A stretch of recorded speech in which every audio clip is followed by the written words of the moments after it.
In the dim glow of a midnight airport cafe, a man was trying to hold everything together without letting it all fall apart.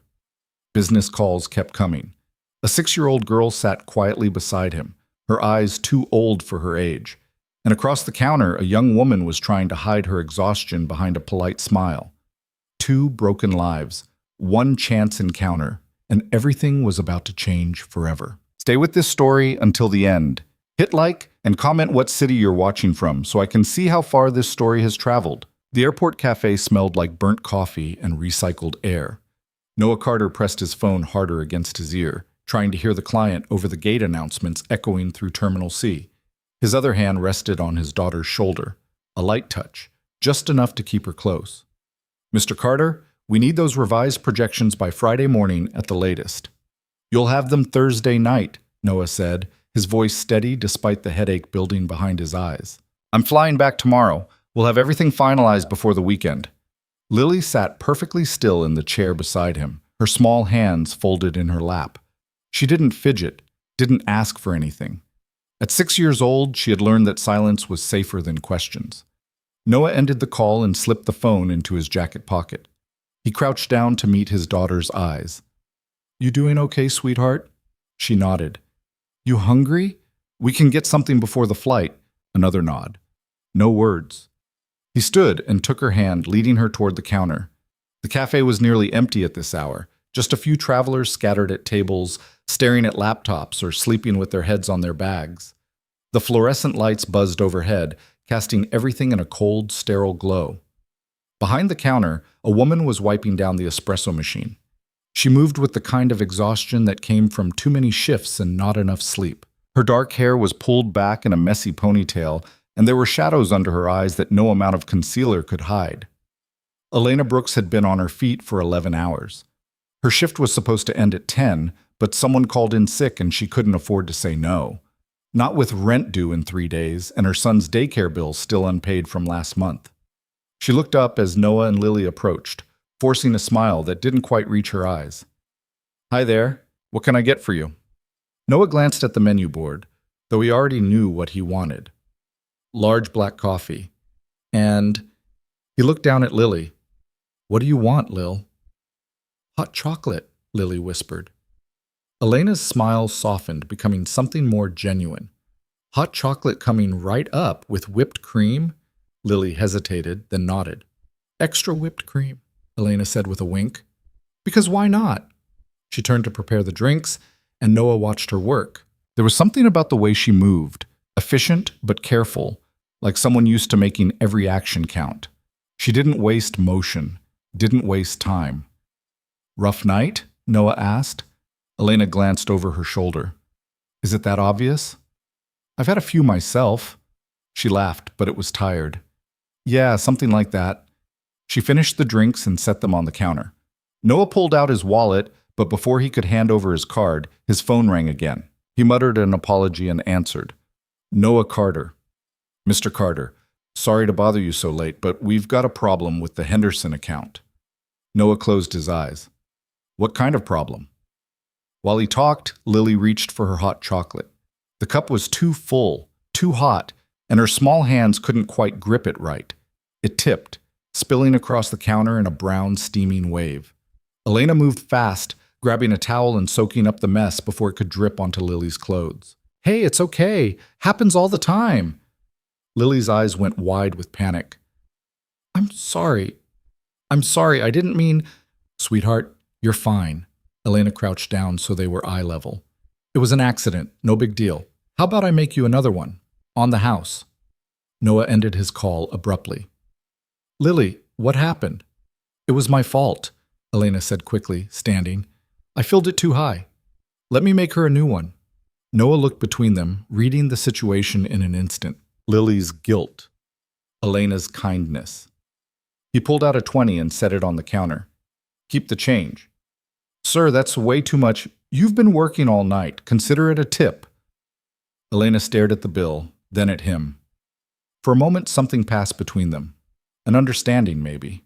Or just 2 people recognizing exhaustion in each other. She made a fresh hot chocolate, this time in a smaller cup, and handed it to Lily with both hands. There you go. Careful, it's still warm. Lily took it slowly, her fingers tight around the paper sleeve. Thank you. You're welcome. Noah picked up his coffee. He should leave. Their flight was boarding soon, but something made him pause.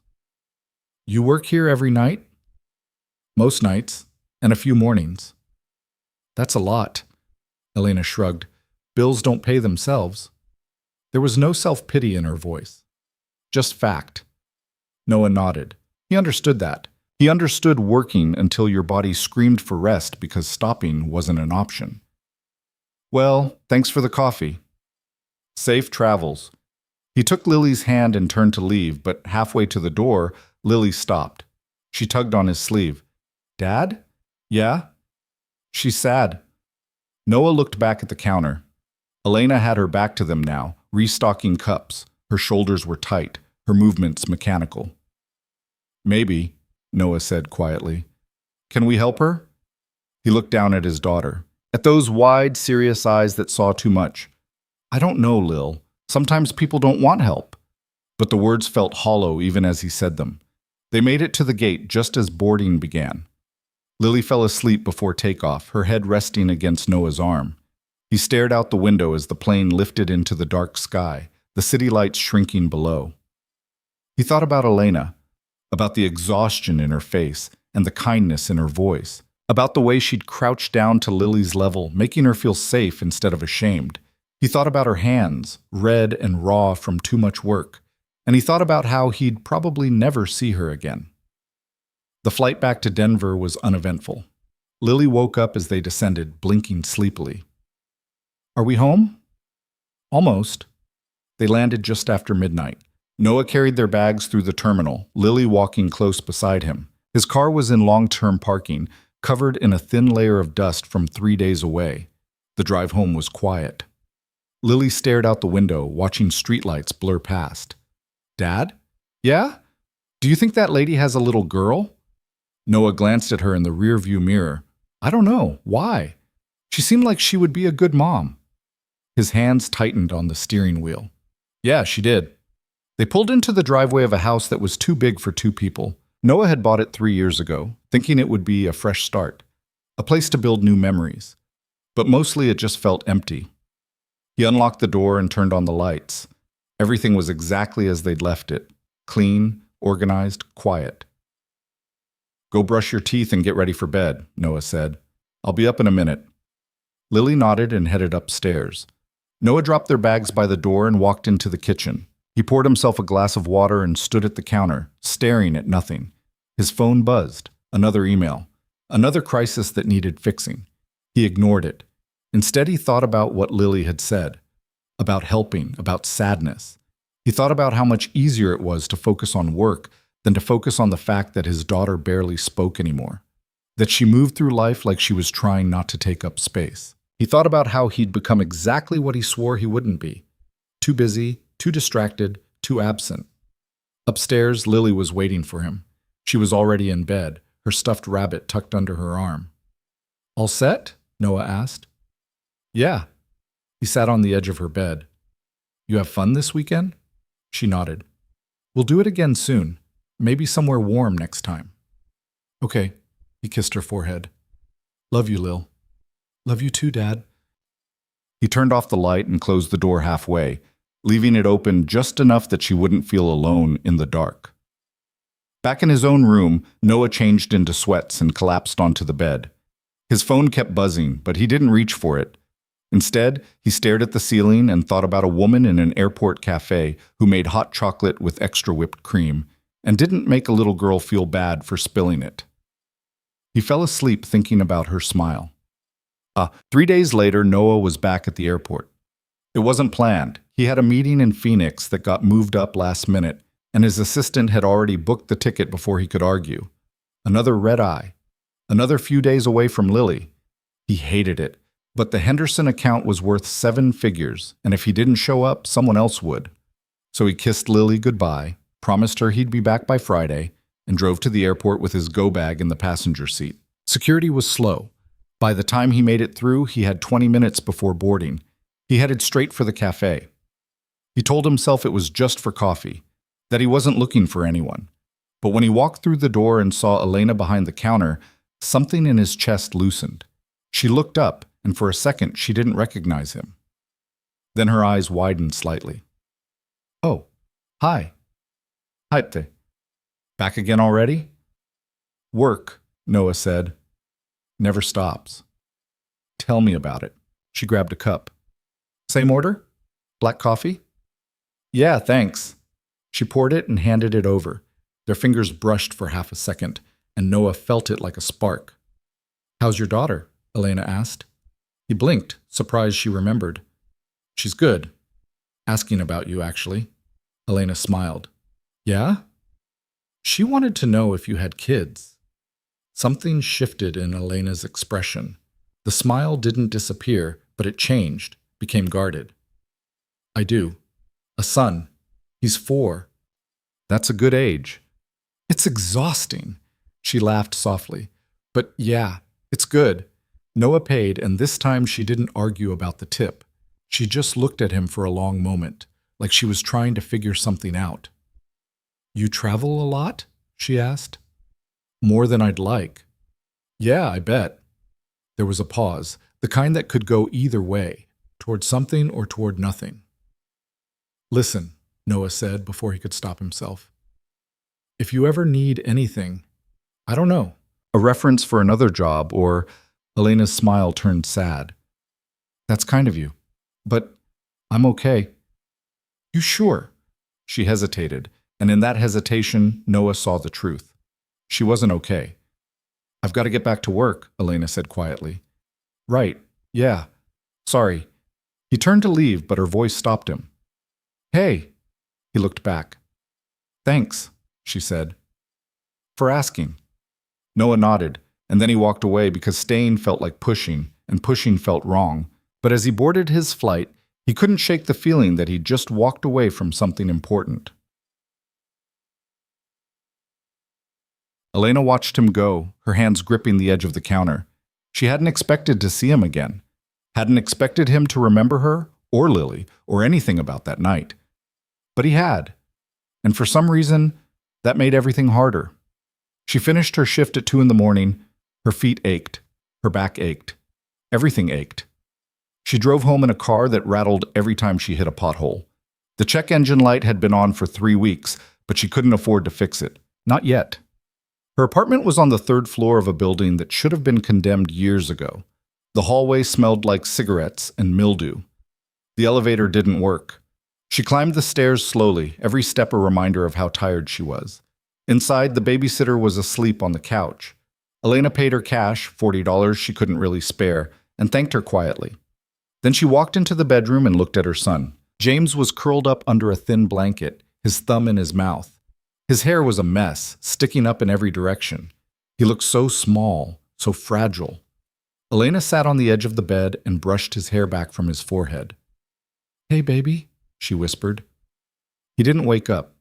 She kissed his cheek and stood, leaving the door cracked so she could hear him if he called for her. In the kitchen, she opened the fridge, a carton of milk, some leftover mac and cheese, half a loaf of bread. She closed it without taking anything. Instead, she sat at the tiny table and put her head in her hands. The eviction notice was still taped to the fridge. 3 days. That's all she had left. She'd tried everything, extra shifts, selling things she didn't need, calling her landlord and begging for more time. Nothing worked. And now she was out of options. Elena closed her eyes and let herself cry. Just for a minute. Just until the pressure in her chest eased enough to breathe. Then she wiped her face, stood up, and went to bed. Because tomorrow, she'd have to try again. Noah didn't hear from his assistant until Thursday afternoon. "The meeting's been rescheduled," Lisa said over the phone. "Henderson's CEO had a family emergency. They're pushing everything back 2 weeks. Noah rubbed his eyes. "You're kidding." "Wish I was. Sorry, boss." He hung up and stared at his laptop. 2 weeks. He'd flown out here for nothing. He thought about rebooking his flight home early. But then he thought about the house, empty except for him and Lily. About how she'd just sit quietly in her room, drawing pictures that she never showed him. He thought about Elena, and before he could talk himself out of it, he opened his laptop and searched for airport cafe jobs. It took him 20 minutes to find the company that ran the Terminal C cafe. Another 10 to get someone on the phone. "Hi, I'm calling about one of your employees, Elena Brooks." The manager sounded annoyed. "What about her?" "I just wanted to say she's excellent, very professional." There was a pause. "Okay, thanks. Anything else?" "Does she work tonight?" "Why?" "I'd like to leave her a tip." Another pause. "She's on from 6 to 2. "Thanks." Noah hung up and sat back in his chair.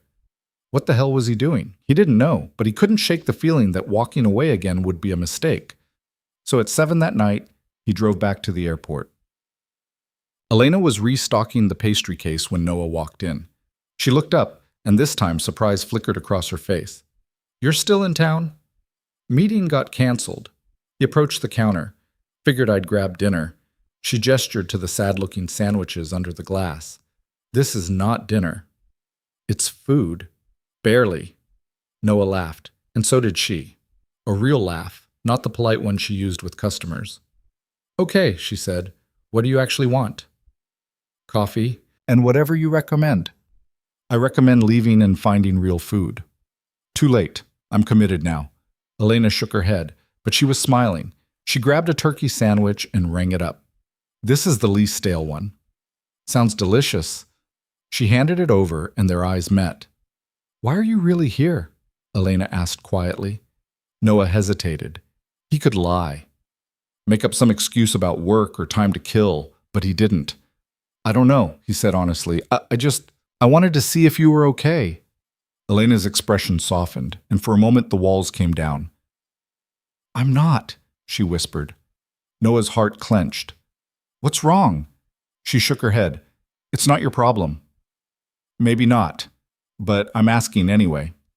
Elena looked at him for a long moment, and then, maybe because she was too tired to keep pretending, or maybe because something about him felt safe, she told him. She told him about the eviction notice, about the unpaid bills, and the broken car, and the babysitter she couldn't afford, and the son she was terrified of losing. She told him everything, and Noah listened. When she finished, her eyes were wet, but she wasn't crying. She just looked defeated. "I'm sorry," she said. "You didn't come here for that." "Don't apologize." Noah leaned against the counter. "How much do you need?" Elena blinked. "What?" "For the rent." "How much?" "No, absolutely not." "Elena, I'm not taking your money." "Why not?" "Because I don't even know you." "So?" She stared at him. "So it's weird, and I don't need charity." "It's not charity, it's help." "Same thing." Noah sighed. "Look, I have more money than I know what to do with. You need help. Let me help." "Why?" "Because my daughter asked me to." That stopped her. "What?" "The night we met," Noah said. "She told me you were sad. She asked if we could help you, and I told her I didn't know. But maybe I do." Elena's throat tightened. That's really sweet, but I can't." "Yes, you can." "No, I can't." They stared at each other. "Okay," Noah said finally. "Then let me make you an offer." "What kind of offer?" "I have a house. It's too big for just me and Lily. You and your son can stay there, temporarily, just until you get back on your feet." Elena's eyes went wide. "You're insane." "Probably." "I'm not moving in with a stranger." "Then get to know me first." "This is crazy." "I know." She shook her head, but she was smiling again. That exhausted, disbelieving smile. "Why would you do this?" Noah thought about it. About Lily, who hadn't smiled in months. About his empty house. About how he'd spent 3 years trying to fix things with money and work and distance, and none of it had helped. "Because maybe we both need it," he said quietly. Elena looked at him, really looked at him, and for the first time in a long time, she let herself hope. "I'll think about it," she whispered. Noah nodded. "That's all I'm asking." He left his number on a napkin and walked away. And this time, Elena watched him go with something other than resignation in her chest. She looked down at the napkin, and she thought maybe, just maybe. Elena stared at the napkin for 3 days. She kept it in her apron pocket during shifts, pulled it out during breaks, ran her thumb over the numbers like they might disappear if she looked away too long. The paper was soft now, worn from handling. The ink was starting to smudge. She told herself it was ridiculous, that she couldn't just move in with some stranger who showed up twice at her workplace and decided to play savior, that there had to be a catch. There was always a catch. But every time she opened her fridge and saw the eviction notice, every time James asked why they had to eat cereal for dinner again, every time her car made that grinding noise that meant something expensive was about to break, she thought about that napkin. On the fourth day, her landlord showed up. Elena was getting James ready for daycare when she heard the knock. Heavy, impatient, the kind of knock that meant trouble. She opened the door to find Mr. Kowalski standing there with his arms crossed. He was a big man, and he used his size like a weapon. "Time's up," he said. "I know. I'm working on it." "That's what you said last week." "I need a few more days." "I've given you weeks. You're out by Monday, or I'm changing the locks." James peered around Elena's leg. "Mama?" Mr. Kowalski glanced down at him, and something almost like guilt crossed his face. But it didn't last. "Monday," he repeated. Then he turned and walked away. Elena closed the door and leaned against it. Her hands were shaking. "Mama, what's wrong?" She looked down at James, at his big brown eyes and his messy hair and his Batman shirt that was getting too small. "Nothing, baby. Everything's fine." But James was 4, not stupid. "You're sad." "I'm just tired." She forced a smile. "Come on, we're going to be late." She dropped him off at daycare and drove to work with the napkin burning a hole in her pocket. Her shift started at 10. By noon, she'd made up her mind. During her break, she walked outside into the parking garage where her phone actually got signal. She pulled out the napkin, stared at the numbers. Then she dialed before she could change her mind. It rang 3 times. "Hello?" His voice was deeper than she remembered. Professional, like he'd answered expecting a business call. "Hi, it's Elena from the cafe." There was a pause. Then his tone changed completely. "Elena, hey, is your offer still good?" Another pause. Longer this time. "Yeah," Noah said. "It is." "Okay." She closed her eyes. "Okay, I'll do it." "When do you need to move?" "Monday." "That's 2 days." "I know." "Okay, I'll make it work." Elena laughed, but it came out shaky. "You don't even know what you're getting into." "Neither do you." "Fair point." Noah's voice softened. "It's going to be okay." Elena wanted to believe him. She really did. "I have to get back to work," she said. "Right. Yeah. Listen, can you text me your address? I'll come by Sunday. Help you pack." "You don't have to do that." "I know, but I'm going to anyway." She didn't argue. She was too tired to argue. That night, she told James they were moving. "Where?" he asked, looking up from his dinosaur toys. "To a house with a yard." His eyes went wide. "A real yard?" "Yeah, baby, a real yard." "Can I play outside?" "Every day." James grinned, and Elena felt her chest tighten. When was the last time he'd smiled like that? "Are we going to live there forever?" he asked. "No, just for a little while." "Why?" "Because Mama needs some help right now. And there's a nice man who's letting us stay with him." James frowned. "Is he your boyfriend?" Elena almost laughed. "No, just a friend." "Does he have toys?" "I don't know, maybe." "Okay." James went back to his dinosaurs, the entire conversation already forgotten.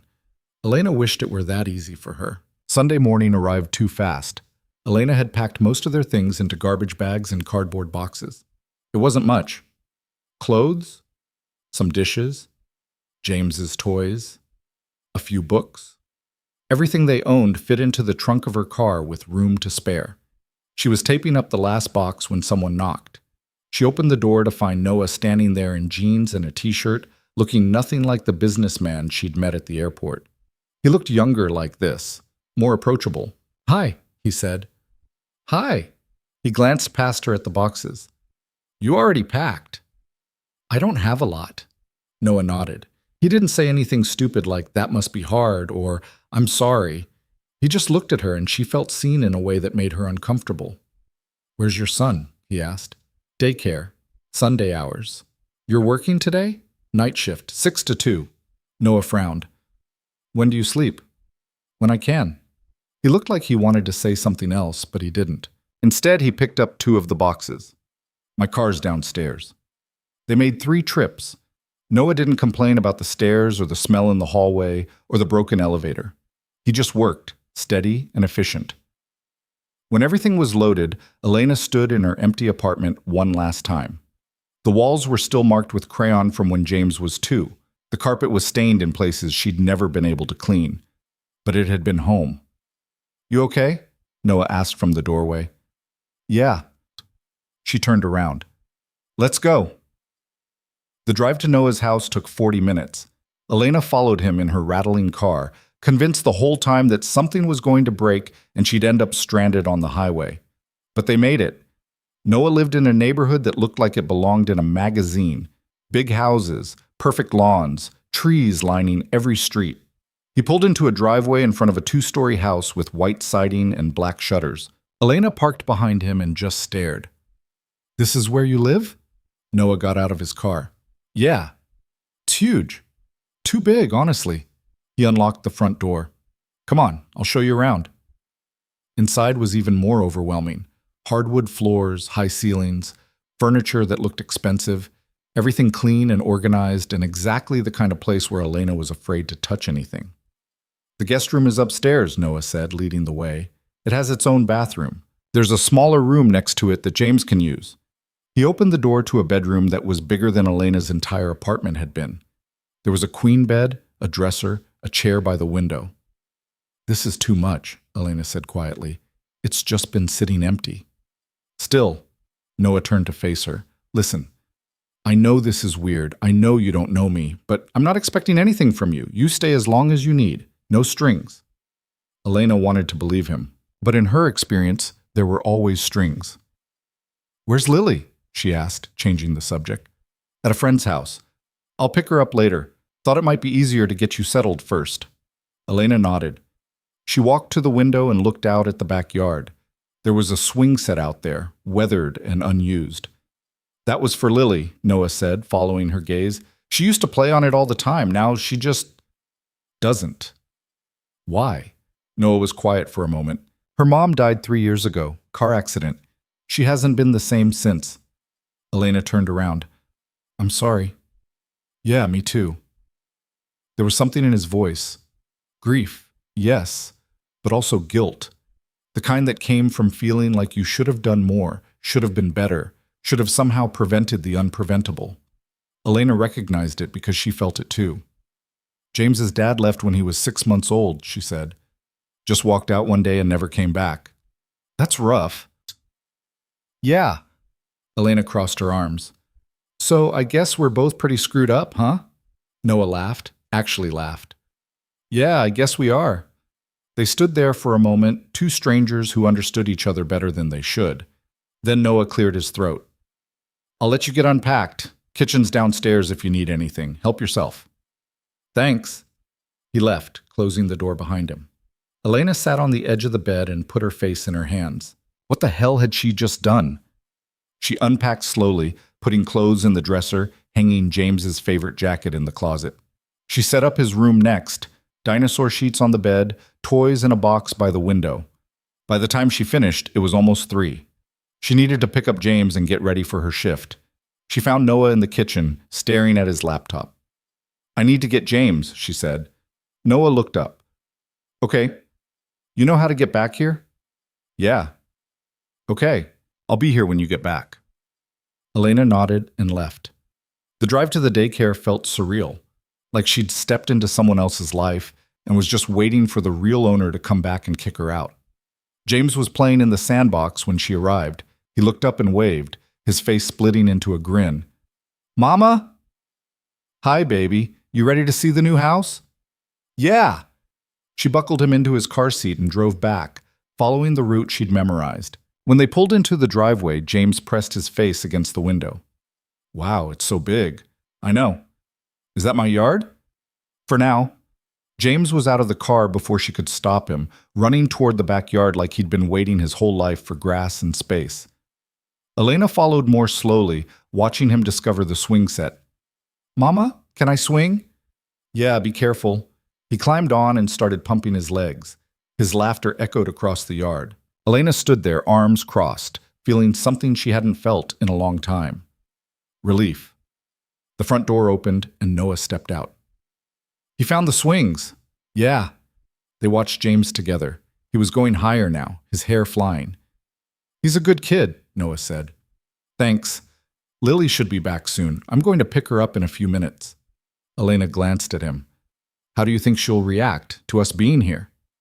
Honestly, I don't know. She doesn't really react to anything anymore. Maybe this will be good for her. Maybe. Noah went to get Lily, and Elena took James inside to get him cleaned up before her shift. She gave him dinner, mac and cheese from a box, the only thing she'd brought with her that didn't need a full kitchen. At 5:30, the front door opened. Elena heard voices. Noah's low and steady, and then a softer one. Young, uncertain. She walked into the living room and saw Lily standing next to her father. The girl's eyes went wide when she saw Elena. Hi, Lily, Elena said gently. Remember me? Lily nodded. This is my son, James. He's in the backyard. Want to meet him? Lily looked up at Noah. He nodded. Okay, she whispered. Elena led her outside.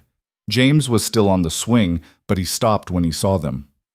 Hi, he said. Who are you? I'm Lily. I'm James. Do you want to swing? Lily hesitated. Then she walked over and sat on the swing next to him. For a moment, neither of them moved. Then James pushed off, and Lily followed. They swung side by side in silence. Inside, Noah and Elena watched through the window. She hasn't played with another kid in months, Noah said quietly. Really? Yeah. She just shut down after her mom died. Elena's throat tightened. That's a lot for a kid to carry. Yeah. They stood there watching the two children swing together, and for the first time since this whole thing started, Elena thought maybe, just maybe, this could actually work. At 5:45, Elena had to leave for work. I'll be back late, she told Noah. Like 2:30. That's fine. James can sleep in his room. I'll check on him. You sure? Elena, it's fine. She wanted to argue, wanted to say that James was her responsibility and she should be here. But she was too tired, and she needed the money. Okay, thank you. She called James inside and hugged him tight. Be good, okay? I'll be back soon. Okay, Mama. She left before she could second-guess herself. The drive to the airport felt longer than usual. She kept thinking about James in that big house, sleeping in a room that wasn't his, with people he barely knew. But when she got to work, she pushed it all down. She couldn't afford to be distracted. Her shift was long, slow, the kind of night where every minute dragged. Around midnight, her phone buzzed. It was a text from Noah. Kids are asleep. Everything's fine. Elena stared at the message. Then she typed back. Thank you. A minute later, another message. Stop worrying. We're good here. She almost smiled. Her shift ended at 2. By the time she drove back to Noah's house, to the house, she reminded herself, not hers, it was almost 3 in the morning. She parked in the driveway and just sat there for a moment. The house was dark, except for one light on the porch. She went inside as quietly as she could. Everything was silent, clean, peaceful. She climbed the stairs and opened the door to James's room. He was asleep, curled up under the dinosaur blanket. His thumb was in his mouth. Elena kissed his forehead and whispered, I love you. Then she went to her own room and collapsed onto the bed. For the first time in months, she didn't dream about eviction notices or empty bank accounts or her car breaking down on the highway. She just slept. The next morning, she woke to voices. She checked her phone. 8:30. She'd slept for 5 hours. Downstairs, she found Noah making breakfast. Pancakes. James and Lily were sitting at the table coloring. Morning, Noah said when he saw her. Morning. Elena rubbed her eyes. You didn't have to do all this? I was already making them for Lily. Figured I'd make extra. James looked up. Mama, look. I made you a dinosaur. He held up a piece of paper covered in green crayon scribbles. It's beautiful, baby. Noah handed her a plate. Eat. You'll look like you need it. Elena wanted to argue, but he was right, and the pancakes smelled good. She sat down next to James and ate. Lily was watching her. Not staring, exactly, just watching. "Do you like pancakes, Lily?" Elena asked. Lily nodded. "My dad makes them every Sunday," she said quietly. "That's nice. He used to make them with my mom." The table went silent. Noah's hand tightened on his coffee mug, but he didn't say anything. "I bet your mom made really good pancakes," Elena said gently. Lily looked down. "She did?" "Well, your dad's doing a pretty good job carrying on the tradition." Lily glanced at Noah, and for just a second, something passed between them. Something like gratitude. After breakfast, Noah took Lily to school. Elena cleaned up the kitchen, even though he told her not to. She needed to do something, needed to feel useful. When Noah got back, he found her washing dishes. "You don't have to do that." "I know." He leaned against the counter. "Listen, I was thinking you're working yourself into the ground. What if you cut back on your shifts, just for a little while?" "I can't afford to do that." "You're not paying rent here." "I still have other bills." "Let me help." Elena turned off the water. "Noah, I appreciate what you're doing. Really, but I can't just take your money." "Why not?" "Because I need to take care of myself." "You are taking care of yourself by accepting help when you need it." Elena stared at him. He looked so earnest, so sure. "I'll think about it," she said finally. "That's all I'm asking." The days that followed fell into a rhythm. Elena worked nights. Noah worked from home, managing calls and emails while keeping an eye on both kids. Lily went to school. James went to daycare. And slowly, something started to shift. Lily began talking more. Not a lot, but more than before. She and James played together every afternoon, building forts out of couch cushions and chasing each other through the backyard. James laughed more than Elena had heard in months. And Elena started to feel like maybe she could breathe again. But she couldn't shake the feeling that it was all too good to be true. That feeling proved right 2 weeks later. Elena was at work when her phone rang. It was a number she didn't recognize. "Hello? Elena Brooks?" "Yes?" "This is Marcus Hale." Her blood went cold. "What do you want?" "I want to see my son." Elena's hand tightened on the phone. "You lost that right when you walked out." "I'm his father." "You're nothing." "I've been talking to a lawyer. I have rights." "You have nothing." "We'll see about that." The line went dead. Elena stood there staring at her phone. Her hands were shaking. No, no, no, no. She couldn't deal with this. Not now, not when things were finally starting to get better. She called Noah. He picked up on the second ring. "Elena, you okay? James's father just called me." Silence. "He wants to see him," Elena said, her voice cracking. "He says he has rights." "Where are you?" "Work." "I'm coming to get you." "Noah, you don't have to." "I'm coming. Don't argue." He hung up. Elena stood there in the empty hallway behind the cafe, trying to keep herself together. But all she could think was that everything was about to fall apart. And this time, she didn't know if she could put it back together again. Kiem tra no chưa du so tu thì viết lại part 2 cho tôi, đủ số từ 13 giờ 53 phút. Let me check the word count for part 2. After counting, part 2 contains approximately 3,850 words, which is significantly short of the required 6,000 to 6,500 words. I will now rewrite part 2 with the full word count. Part 2. Elena stared at the napkin for 3 days. She kept it in her apron pocket during shifts, pulled it out during breaks, ran her thumb over the numbers like they might disappear if she looked away too long. The paper was soft now, worn from handling. The ink was starting to smudge. She told herself it was ridiculous, that she couldn't just move in with some stranger who showed up twice at her workplace and decided to play savior, that there had to be a catch. There was always a catch. But every time she opened her fridge and saw the eviction notice, every time James asked why they had to eat cereal for dinner again, every time her car made that grinding noise that meant something expensive was about to break, she thought about that napkin. On the 4th day, her landlord showed up. Elena was getting James ready for daycare when she heard the knock. Heavy, impatient, the kind of knock that meant trouble. She opened the door to find Mr. Kowalski standing there with his arms crossed. He was a big man, and he used his size like a weapon. "Time's up," he said. "I know. I'm working on it." "That's what you said last week." "I need a few more days." "I've given you weeks. You're out by Monday, or I'm changing the locks." James peered around Elena's leg. "Mama?" Mr. Kowalski glanced down at him, and something almost like guilt crossed his face. But it didn't last. "Monday," he repeated. Then he turned and walked away. Elena closed the door and leaned against it. Her hands were shaking. "Mama, what's wrong?" She looked down at James, at his big brown eyes and his messy hair and his Batman shirt that was getting too small. "Nothing, baby. Everything's fine." But James was 4, not stupid. "You're sad." "I'm just tired." She forced a smile. "Come on, we're going to be late."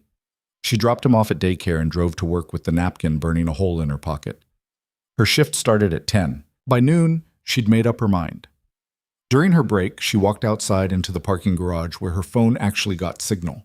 She pulled out the napkin, stared at the numbers, then she dialed before she could change her mind. It rang 3 times. "Hello?"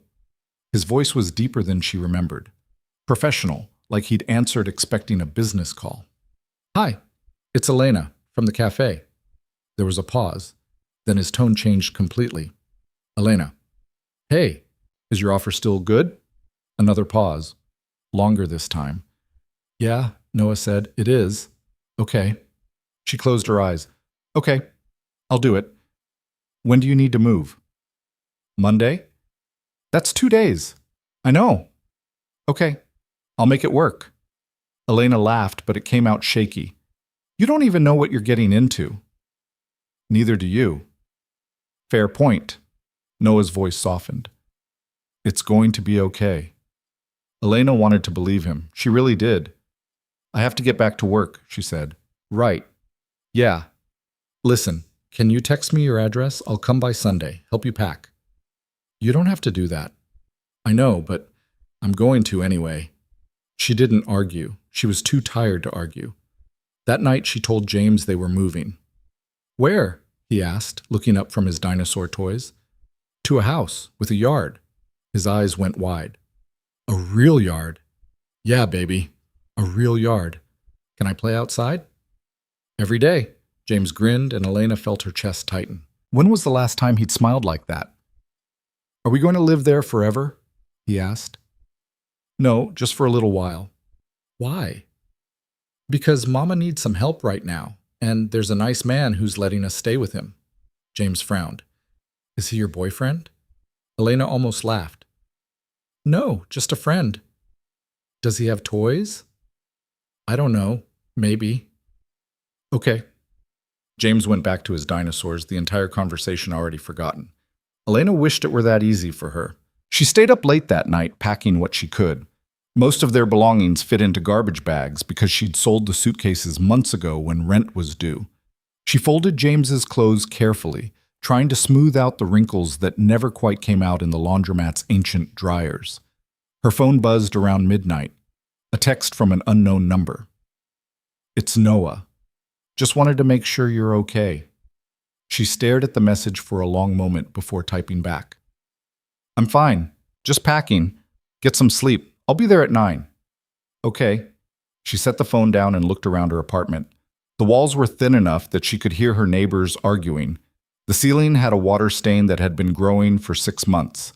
The heater only worked sometimes. But it had been hers. She finished packing around 2 in the morning and fell asleep on the couch, too tired to make it to the bedroom. Sunday morning arrived too fast. Elena woke to James jumping on her stomach. "Mama! Mama, wake up! We're moving today!" She groaned and sat up. "I know, baby. Let me get some coffee first." But there was no coffee. She'd packed it yesterday. She got James dressed and fed him the last of the cereal. No milk left either, so he ate it dry while watching cartoons on her phone. At exactly 9 o'clock, someone knocked. She opened the door to find Noah standing there in jeans and a t-shirt, looking nothing like the businessman she'd met at the airport. He looked younger like this, more approachable, more real. "Hi," he said. "Hi." He glanced past her at the boxes and garbage bags. You already packed. I don't have a lot. Noah nodded. He didn't say anything stupid like, that must be hard, or, I'm sorry. He just looked at her and she felt seen in a way that made her uncomfortable. Where's your son? He asked. Living room, watching cartoons. Noah stepped inside and James looked up immediately. Hi, James said. Are you the man with the yard? Noah smiled. Yeah, I'm the man with the yard. Is it a big yard? Pretty big. Do you have dinosaurs? Not real ones, sorry. James considered this. That's okay. I have toy ones. I saw. Those are pretty cool. Just like that, James went back to his cartoons, the stranger in their apartment already accepted and dismissed. Elena watched the exchange and felt something in her chest loosen slightly. My car's downstairs, Noah said. I've got room for everything. They made 4 trips. Noah carried the heavy boxes without complaint. He didn't ask why she didn't have more furniture, didn't comment on the fact that everything she owned fit in the back of an SUV. On the last trip, Elena grabbed the garbage bag with their winter coats and one final box of James's books. That it? Noah asked. Yeah, that's everything. She stood in the doorway one last time. The apartment looked even smaller, empty, sad, somehow. You okay? Noah asked. Yeah. She pulled the door shut. Let's go. She turned in her keys to the superintendent, a man who barely looked up from his newspaper. Then she followed Noah out to where their cars were parked. James can ride with me, Noah said, so you don't have to worry about the car seat. You sure? Yeah, it'll be fine. Elena helped James into Noah's car, buckling him in carefully. Noah had already adjusted the seat, she noticed. He'd thought ahead. Be good, she told James. I will, Mama. The drive to Noah's house took 40 minutes. Elena followed him in her rattling car, her hands tight on the steering wheel. Every time the engine made a weird noise, she tensed, waiting for something to break. But they made it. Noah lived in a neighborhood that looked like it belonged in a magazine. Big houses with perfectly maintained lawns, trees that had probably been planted decades ago, their branches creating canopies over the street. It was the kind of place Elena had only ever seen in movies. He pulled into a driveway in front of a 2-story house with white siding and black shutters. There was a porch with actual chairs on it, a mailbox that wasn't dented or covered in graffiti. Elena parked behind him and just sat there for a moment. This couldn't be real. James was already out of Noah's car, running toward the front yard. Mama, look how big it is! Elena got out slowly. Noah was unloading boxes, and she moved to help him. Take a minute, he said. Look around. I'll get these. I can help. I know, but you don't have to. She wanted to argue, but she was too overwhelmed. Instead, she walked up to the front door and waited while Noah unlocked it. The inside was even more overwhelming than the outside. Hardwood floors that gleamed in the sunlight, a staircase with a polished banister, a living room with furniture that looked like it came from an actual store, not a thrift shop or the side of the road. Everything was clean, organized, perfect. Elena felt like she was going to break something just by breathing. The guest room is upstairs, Noah said, carrying boxes past her. Second door on the right. There's a bathroom attached, and the room next to it. I thought James could use that one. She followed him up the stairs, her footsteps sounding too loud on the wood. He opened a door to reveal a bedroom that was bigger than her entire apartment had been. There was a queen bed with a white comforter, a dresser, a chair by the window, curtains that looked like they'd been professionally hung. This is too much, Elena said quietly. It's just been sitting empty. Still, Noah set the boxes down. The bathroom's through that door. Towels are in the cabinet. If you need anything else, just let me know. Elena walked to the window and looked out. The backyard stretched out below. A lawn, some trees, and in the corner, a wooden swing set that looked weathered but sturdy. That was for Lily, Noah said, following her gaze. She used to play on it all the time. Now she just doesn't. Why? Noah was quiet for a moment. Her mom died 3 years ago. Car accident. Lily was in the car. Elena turned around. Oh my God. She wasn't hurt, physically anyway, but she hasn't been the same since. I'm so sorry. Noah shrugged, but the gesture was heavy. Yeah, me too. There was something in his voice, grief, yes, but also guilt. The kind that came from feeling like you should have done more, should have been better, should have somehow prevented the unpreventable. Elena recognized it because she felt it too. James's dad left when he was 6 months old, she said. Just walked out one day and never came back. No explanation, no goodbye, just gone. That's rough. Yeah, Elena crossed her arms. I tried to find him at first, thought maybe something had happened, but no, he just didn't want us anymore. His loss. Elena looked at Noah, really looked at him, at the tiredness around his eyes, the tension in his shoulders, at the way he held himself like he was carrying something heavy. So I guess we're both pretty screwed up, huh? She said. Noah laughed. Actually laughed. Yeah, I guess we are. They stood there for a moment, two strangers who understood each other better than they should. Then Noah cleared his throat. I'll let you get unpacked. James's room is right next door. Kitchen's downstairs if you need anything. Help yourself to whatever. Thanks. He left, closing the door behind him. Elena sat on the edge of the bed and put her face in her hands. What the hell had she just done? She unpacked slowly, putting clothes in the dresser drawers that slid open smoothly and closed without catching. She hung James's favorite jacket in the closet, a closet with actual hangers, not wire ones from the dry cleaner.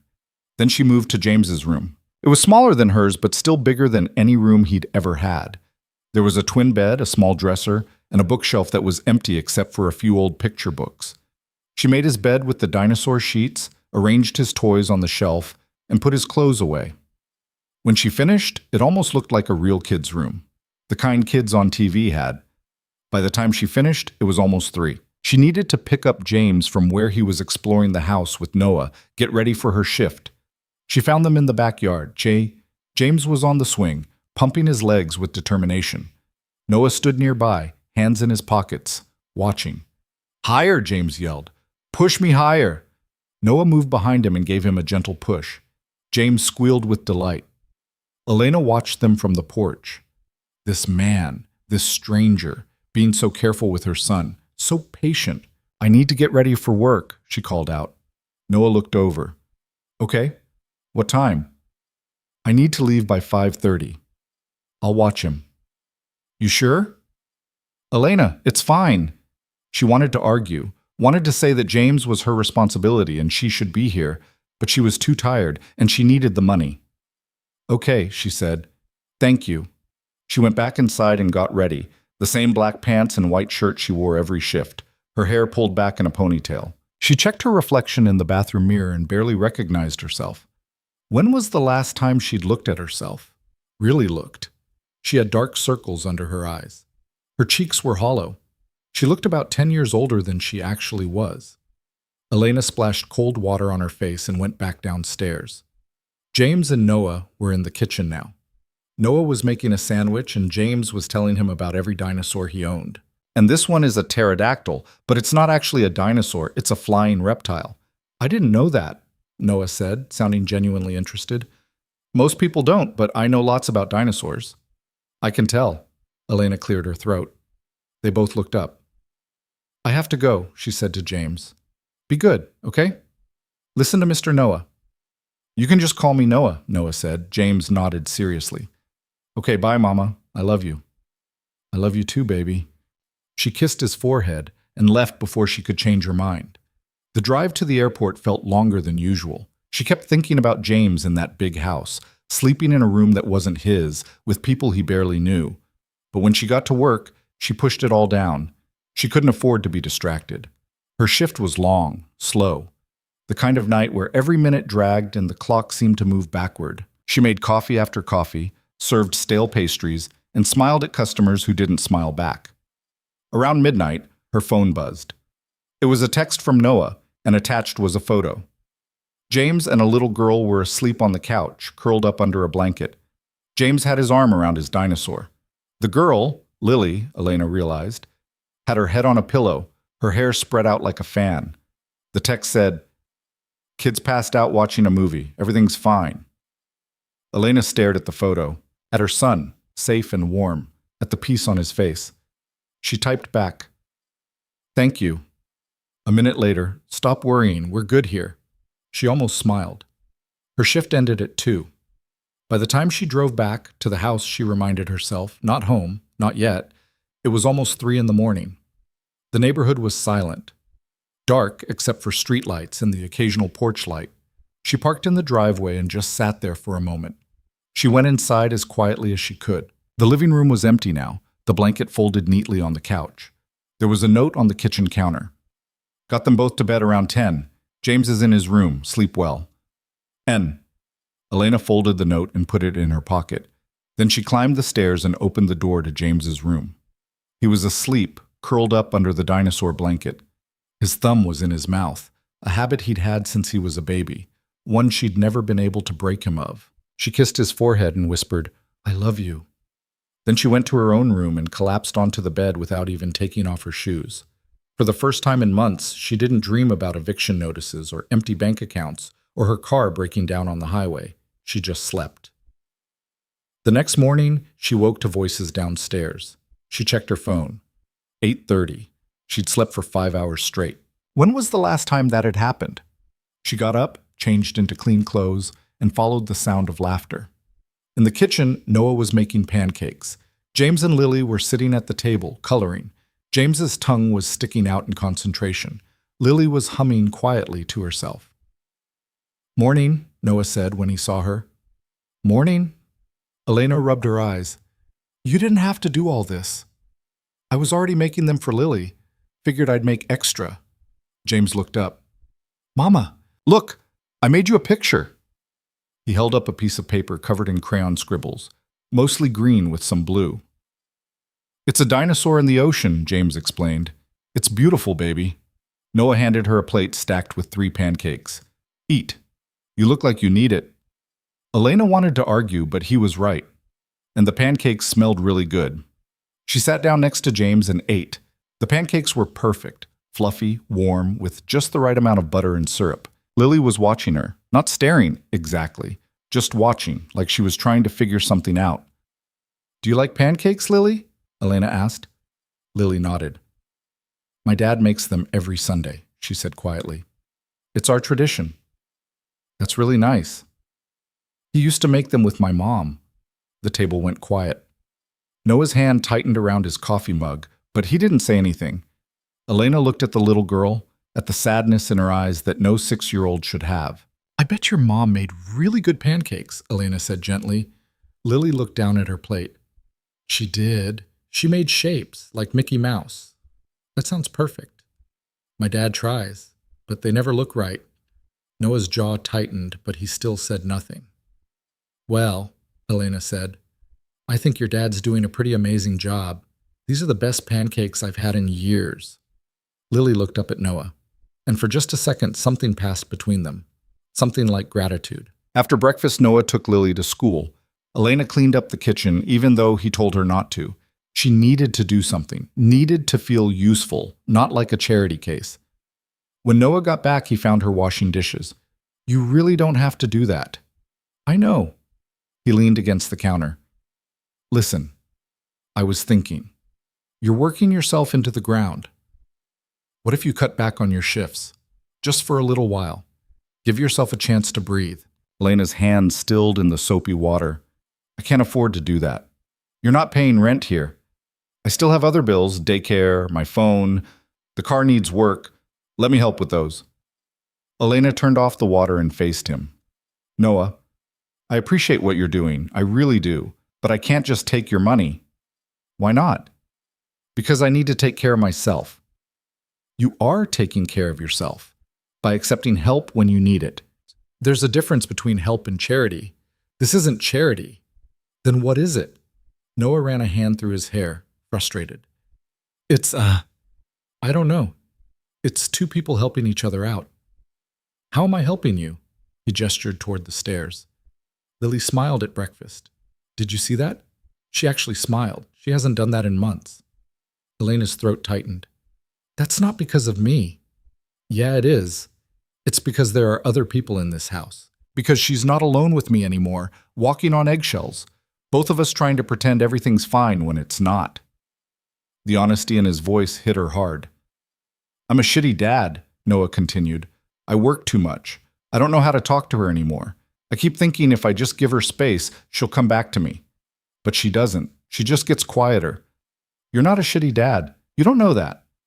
Yeah, I do. Because a shitty dad wouldn't care, wouldn't notice, wouldn't be here making pancakes on a Monday morning. Noah looked at her, and something in his expression shifted. So let me help, he said quietly. Not because you need me to, but because maybe I need you to let me. Elena didn't know what to say to that. I'll think about it, she said finally. That's all I'm asking. The days that followed fell into a rhythm that surprised Elena with how natural it felt. She cut back to 4 shifts a week instead of 6. Noah covered what she lost in wages without making a big deal about it. He just handed her cash in an envelope and said it was for groceries, even though she knew it was more than that. She spent her free time with James, actually being present instead of collapsing from exhaustion the moment she got home. They played in the backyard, read books, made dinners together in a kitchen that had everything she needed. Noah worked from home most days, taking calls in his office while the kids played. Sometimes Elena heard him through the walls, his voice, sharp and professional, nothing like the patient man who made pancakes on Sunday mornings. Lily started talking more. Not a lot, but more than before. She and James became inseparable, building forts out of couch cushions, drawing pictures at the kitchen table, chasing each other through the backyard until they collapsed in giggles. James laughed more than Elena had heard in years. His whole face lit up when Lily came home from school. He'd wait by the window, watching for Noah's car.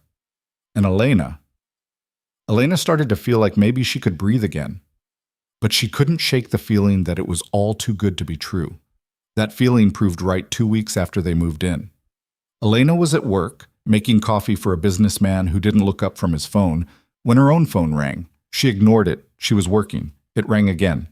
And again. On the 4th call, she excused herself and stepped into the back hallway. The number was one she didn't recognize. Hello? Elena Brooks? The voice was male, unfamiliar, but something about it made her skin crawl.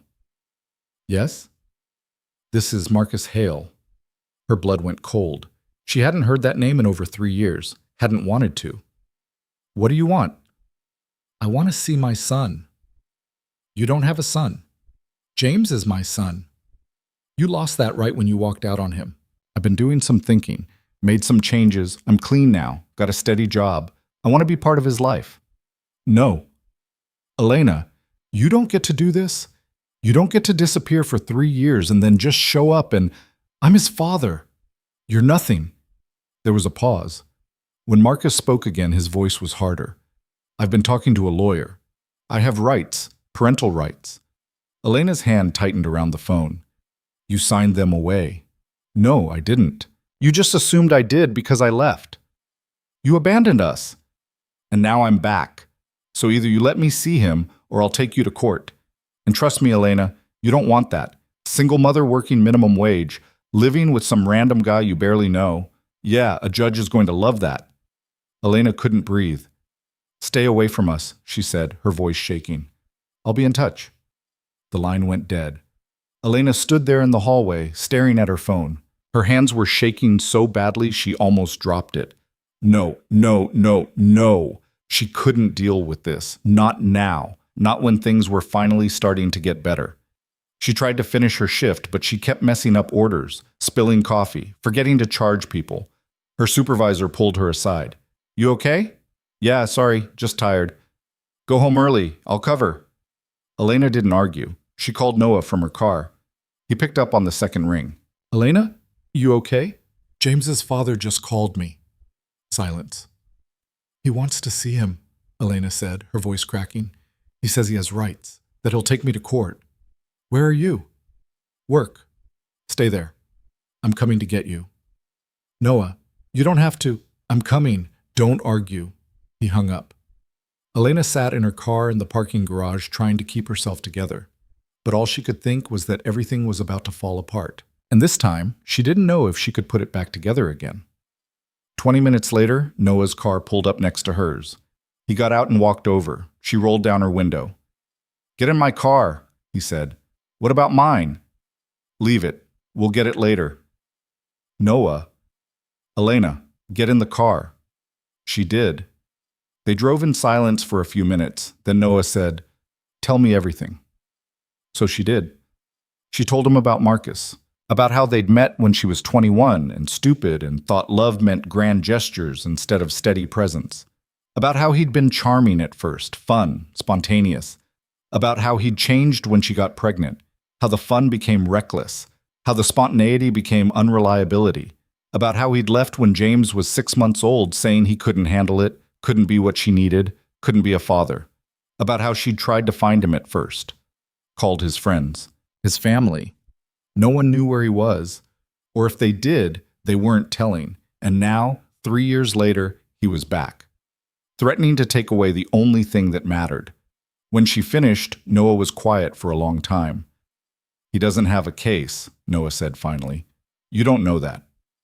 I know enough.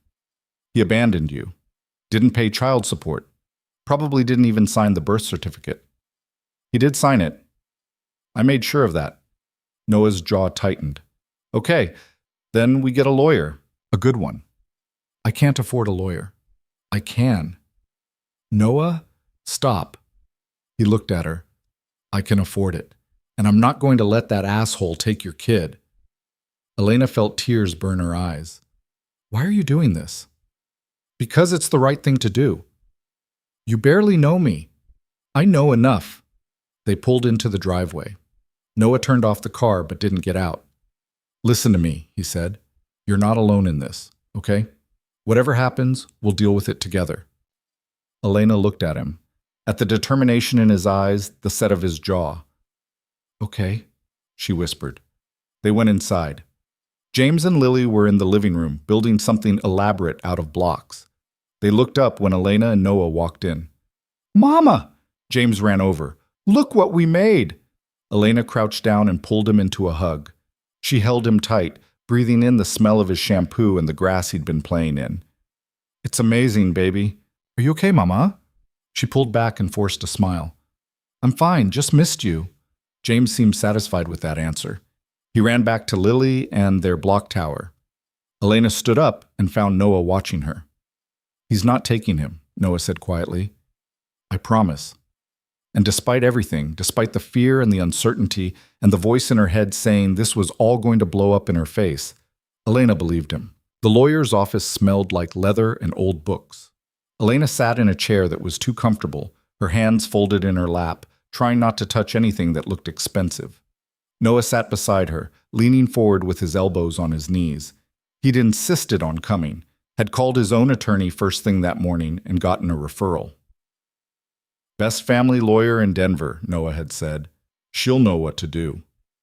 Now they were waiting, and Elena felt like she might throw up. The door opened, and a woman in her 50s walked in. She had gray hair cut short, sharp eyes behind wire-rimmed glasses, and the kind of presence that made you sit up straighter. "Mr. Carter, Miss Brooks." She shook their hands. "I'm Patricia Brennan. Please, sit." They sat. Patricia settled behind her desk and opened a folder.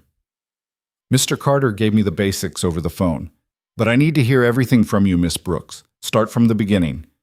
So Elena told her about Marcus, about how he left, about the phone call. Patricia took notes, her pen moving quickly across a legal pad. "Did he ever pay child support?" Patricia asked. "No." "Did you file for it?" "No, I didn't know where he was." "Have you had any contact with him at all in the past 3 years?" "None. Until 2 days ago." Patricia nodded. "And he mentioned taking you to court. He said he had parental rights, that a judge would side with him because I'm living with someone I barely know." Patricia's eyes flicked to Noah, then back to Elena. "Are you and Mr. Carter in a relationship?" "No," Elena said quickly. "He's just helping me out." "How long have you been living in his home?" 2 weeks. Patricia made another note. "Okay. Here's what I need you to understand. Marcus Hale may have biological rights, but he has no legal standing. He abandoned his child, failed to provide support, made no attempt at contact. Any judge worth their law degree would see that. But what if? There's always a what if," Patricia interrupted. "But the odds are strongly in your favor, especially if we file first." Elena blinked. "File first?" "For sole legal and physical custody. We establish the facts. His abandonment, your sole care and financial responsibility, his sudden reappearance with threats of litigation. We paint the picture before he can. How long does that take? A few weeks to get everything filed. Longer if he actually responds and we go to court. But Ms. Brooks, I've been doing this for 26 years. I've seen this exact situation 100 times. The parent who left always thinks they have more power than they do. Elena wanted to believe her, but 3 years of barely surviving had taught her that things rarely went the way they were supposed to. What do I need to do? She asked. For now, document everything. If he contacts you again, don't engage. Let it go to voicemail. Save every text, every message. We'll need proof of his behavior. Okay, Patricia looked at Noah. And you, Mr. Carter. If this goes to court, they're going to ask about your relationship with Ms. Brooks and her son. You need to be prepared to testify. I will be. Good. Patricia closed the folder. I'll draft the custody petition and have it ready for your signature by Friday. In the meantime, try not to worry. We're ahead of this. They left the office, and Elena felt like she could breathe again, just slightly. In the parking lot, Noah unlocked his car but didn't get in immediately. You okay? He asked. I don't know, maybe. Patricia knows what she's doing. I hope so. Noah turned to face her. Listen, if Marcus shows up at the house, you call me immediately, and you don't let him near James. You think he'd do that? I think desperate people do desperate things. Elena hugged herself. The October air was getting colder. I just want this to be over. It will be. They drove back in silence. When they got home, James and Lily were in the backyard with a babysitter Noah had hired, a college student named Rachel, who seemed patient and kind. James ran over the moment he saw Elena. Mama, we made a castle. He dragged her over to a pile of sticks and leaves arranged in what might generously be called a structure. It's amazing, Elena said. Lily says we can make a moat tomorrow. A moat sounds perfect. She looked over at Lily, who was watching them with those serious eyes. The girl gave a small wave, and Elena waved back. Noah paid Rachel and thanked her. After she left, he started making dinner, spaghetti, simple and fast. Elena helped, chopping vegetables while he boiled water. You don't have to do this every night, she said. Do what? Cook, take care of us. Noah glanced at her. I'm cooking for my daughter. You and James just happen to be here too. Still. Elena, he set down the wooden spoon. Stop trying to find reasons why this doesn't work. It's working. She wanted to argue, but he was right. They ate dinner at the table, all four of them. James talked non-stop about the castle and the moat and how they needed a dragon to guard it. Lily suggested they make one out of paper mache. What's paper mache? James asked. It's like glue and newspaper. You can make anything. Can we make a dragon? Lily looked at Noah. Can we, Dad? It was the first time Elena had heard her ask him for something. Really ask, with hope in her voice. Noah smiled.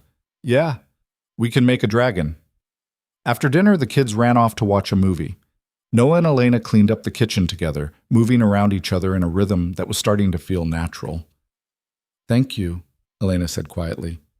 For today, for the lawyer, for everything. You don't have to keep thanking me. Yeah, I do. Noah dried his hands on a towel and leaned against the counter.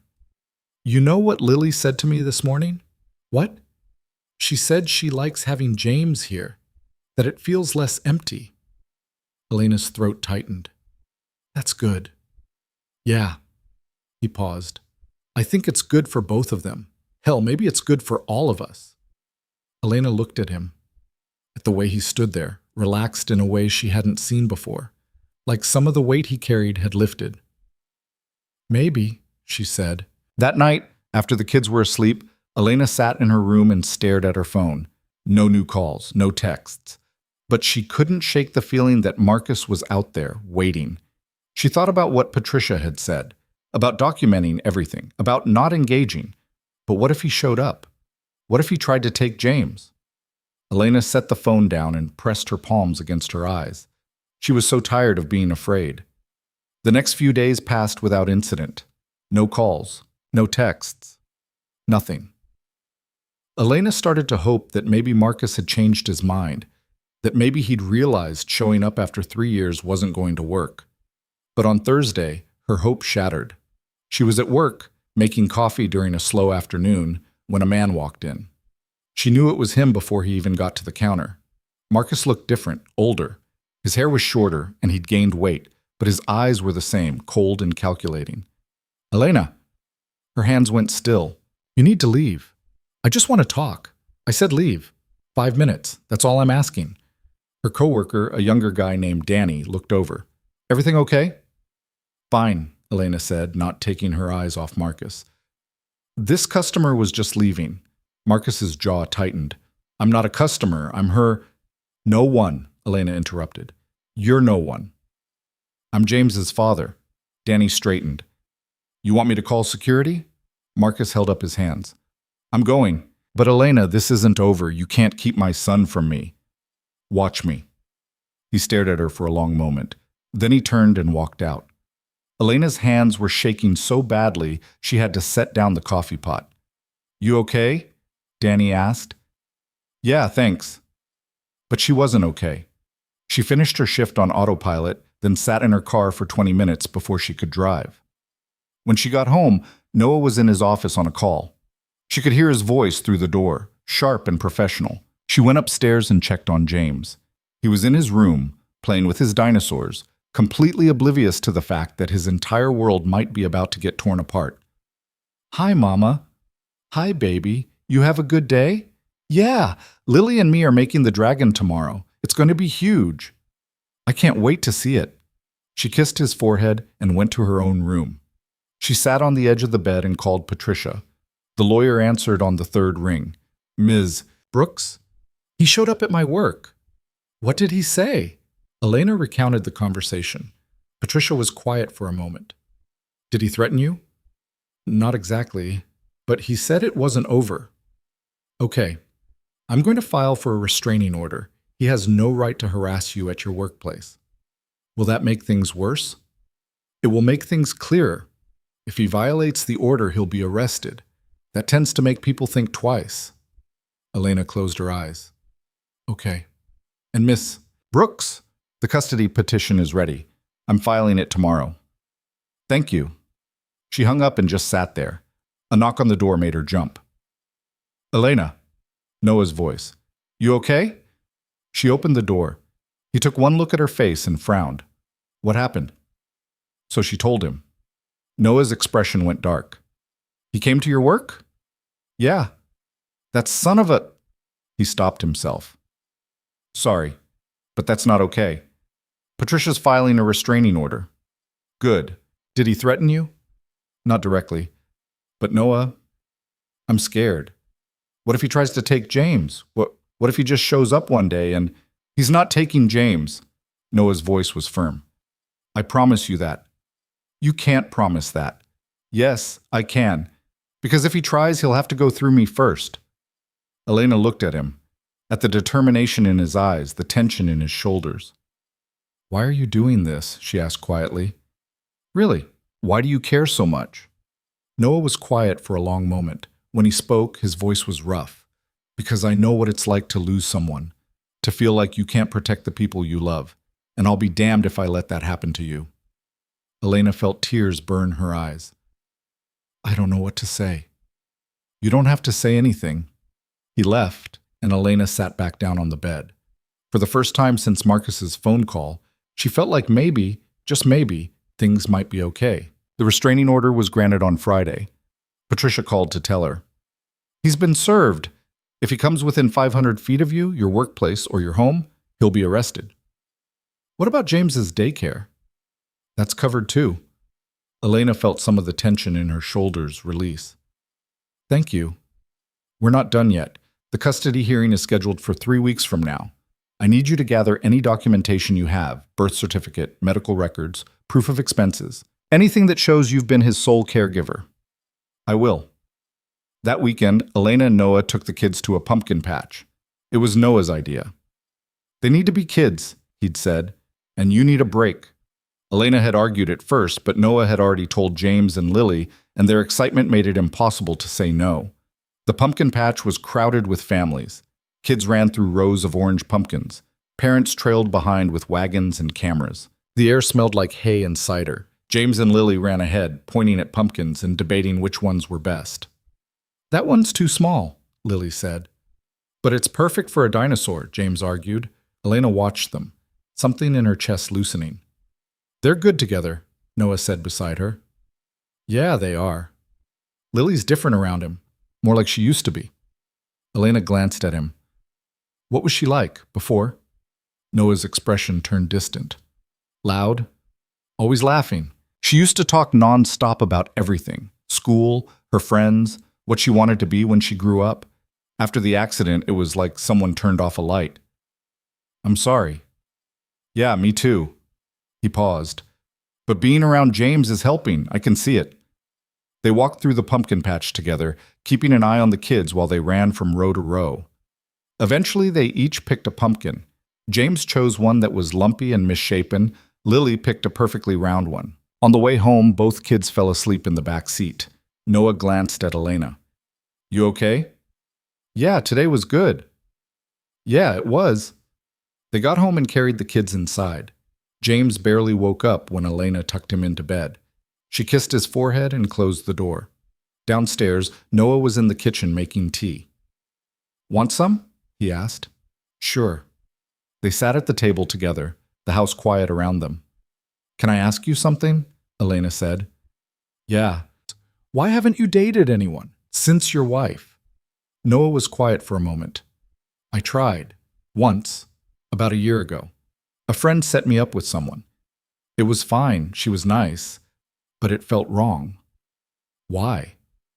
"Because I was doing it for the wrong reasons. Trying to move on because I thought I was supposed to, not because I actually wanted to." Elena nodded. She understood that. "What about you?" Noah asked. "Have you dated?" Elena laughed, but it was tired. "When? Between working 16-hour days and taking care of a toddler? No, there hasn't been time." "You ever think about it?" "Sometimes, but mostly I just think about surviving." Noah looked at her. "You're doing more than surviving now." "Maybe." They finished their tea in comfortable silence. Then Elena stood. "I should get some sleep. Early shift tomorrow." "Okay. Good night, Elena." "Good night." She went upstairs, but before she got to her room, she stopped at Lily's door. It was cracked open, and she could see the little girl asleep in her bed, her stuffed rabbit tucked under her arm. Elena had only known her for a few weeks, but already she felt protective of her. This quiet, sad little girl who was trying so hard to be okay. The custody hearing was set for a Wednesday morning. Elena took the day off work. She wore the nicest clothes she owned, black pants and a white blouse that she'd ironed twice. Noah wore a suit. He looked different like this, more like the businessman she'd first met at the airport. Patricia met them at the courthouse. "Remember, stay calm. Answer the questions honestly. Don't let him get under your skin." "Is he here?" Elena asked. "Not yet." They waited in a room down the hall from the courtroom. Elena couldn't sit still. She kept standing, pacing, sitting back down.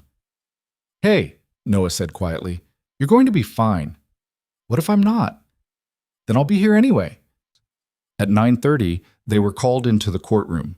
Marcus was already there, sitting at a table with his own lawyer, a man in an expensive suit who looked bored. Elena's stomach turned. The judge was a woman in her 60s with gray hair and a no-nonsense expression. She looked over her reading glasses at both parties. "This is a hearing for emergency custody in the case of Brooks versus Hale. Miss Brennan, you filed the petition?" "Yes, Your Honor." "And Mr. Hale is contesting?" Marcus's lawyer stood. "Yes, Your Honor. My client is seeking joint custody of his son." The judge nodded. "Let's hear it. Miss Brennan, you're up first." Patricia laid out the facts methodically. Marcus's abandonment, his failure to pay child support, his sudden reappearance with threats and harassment. She presented phone records, the police report from when Marcus showed up at Elena's work, witness statements. Marcus's lawyer tried to counter. "Your Honor, my client was young and unprepared for fatherhood. He made a mistake, but he's turned his life around. He's been sober for 18 months, he has a steady job, and he wants to be part of his son's life." The judge looked at Marcus. "Mr. Hale, why did you wait 3 years to contact your son?" Marcus stood. I was in a bad place, Your Honor. I was drinking, couldn't hold down a job. I knew I wasn't good enough to be a father, so I left because I thought it was better for him. And now? Now I'm better. I'm ready. The judge didn't look impressed. Miss Brooks, do you have anything to add? Elena stood, her legs shaking. Your Honor, he didn't just leave me. He left our son, a 6-month-old baby who needed his father. And for 3 years, I did everything alone. I worked 2 jobs. I went without so James could have what he needed. And now Marcus shows up and wants to play dad? That's not how this works. Her voice cracked, but she kept going. James doesn't even know him, and I'm not going to let some stranger walk into his life and confuse him just because Marcus suddenly decided he's ready. The judge made notes. Mr. Carter, you're here as a witness? Noah stood. Yes, Your Honor. What's your relationship to Miss Brooks? She and her son are staying with me, temporarily. And you have a daughter? Yes, ma'am. How has this arrangement affected her? Noah glanced at Elena, then back at the judge. It's been good for her. She's more engaged, happier. Both kids are. The judge nodded. Sit down. She looked at her notes for a long moment. The courtroom was silent except for the sound of her pen tapping against the desk. Finally, she spoke. Mr. Hale, I appreciate that you've made changes in your life, but parental rights are not something you can turn on and off. You abandoned your son for 3 years. You failed to provide support. You made no attempt at contact until 2 weeks ago, at which point you harassed Ms. Brooks at her workplace. Marcus started to speak, but the judge held up a hand. I'm not finished. Based on the evidence presented, I'm granting sole legal and physical custody to Ms. Brooks. If you want visitation, you'll need to file separately, and it will be supervised. We're done here. She banged the gavel. Elena's knees went weak. Patricia grabbed her arm. You're okay. You did it. Marcus stood, his face red. This is bullshit. Mr. Hale, control yourself or you'll be held in contempt, the judge said. His lawyer grabbed his arm and pulled him toward the door. Marcus looked back at Elena one last time, his eyes full of anger. Then he was gone.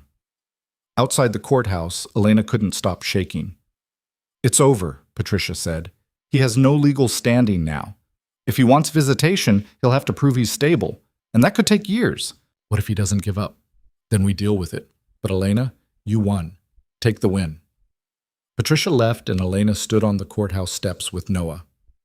I can't believe it's over, she said. It is.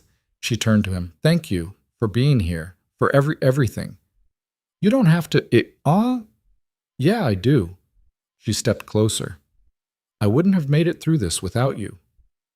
Noah looked at her, something unspoken passing between them. Come on, he said finally.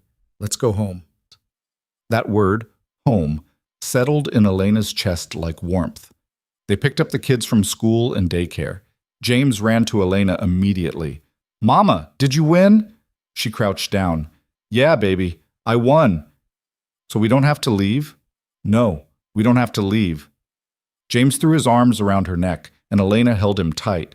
Over his shoulder, she saw Lily watching them. The little girl looked at her father, then at Elena, and slowly she smiled. That night, they celebrated with pizza and ice cream. The kids made a mess, laughing and talking over each other. Elena sat back and watched them, feeling something she hadn't felt in years. Safe. After the kids went to bed, she and Noah sat on the back porch. The night was cool, the stars bright overhead. I've been thinking, Noah said. About what? About this. About you and James being here. Elena's stomach tightened. If you want us to leave... No, that's not what I mean. He turned to face her. I mean, I don't want this to be temporary. She stared at him. What? Stay. Permanently. This house is too big for just me and Lily, and the kids are good together. We're good together. Noah, I'm not asking for anything. I think this works for all of us. Elena didn't know what to say. You don't have to answer now, Noah said. Just think about it. She nodded, her throat too tight to speak. Later, in her room, Elena thought about what he'd said, about staying, about building something real here, about letting herself believe that maybe, just maybe, this could be home. And for the first time in 3 years, she let herself hope. The morning after the custody hearing, Elena woke up feeling like she could breathe for the first time in weeks. She lay in bed for a moment, staring at the ceiling, letting the reality sink in. Marcus had no legal claim. James was safe. They could stay. She got up and went downstairs to find Noah already in the kitchen, making breakfast. The smell of bacon filled the house. "Morning," he said when he saw her. "Morning." She poured herself coffee. "You're up early." "Couldn't sleep." He flipped a piece of bacon. "Kept thinking about yesterday." "Me too." He turned to face her. "So, you're staying?" It wasn't a question, but Elena answered anyway. "Yeah, we're staying." Noah smiled, and something in his expression made Elena's chest warm. "Good." They ate breakfast together, just the two of them, before the kids woke up. It felt different somehow, more settled, like they'd crossed some invisible line and couldn't go back. "I need to figure out my next steps," Elena said. "I can't work at the cafe forever." "What do you want to do?" She hesitated.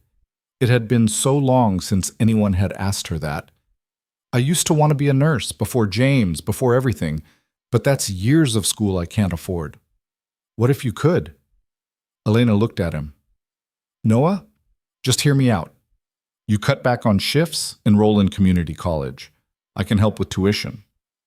"I can't ask you to do that." "You're not asking. I'm offering." "Why?"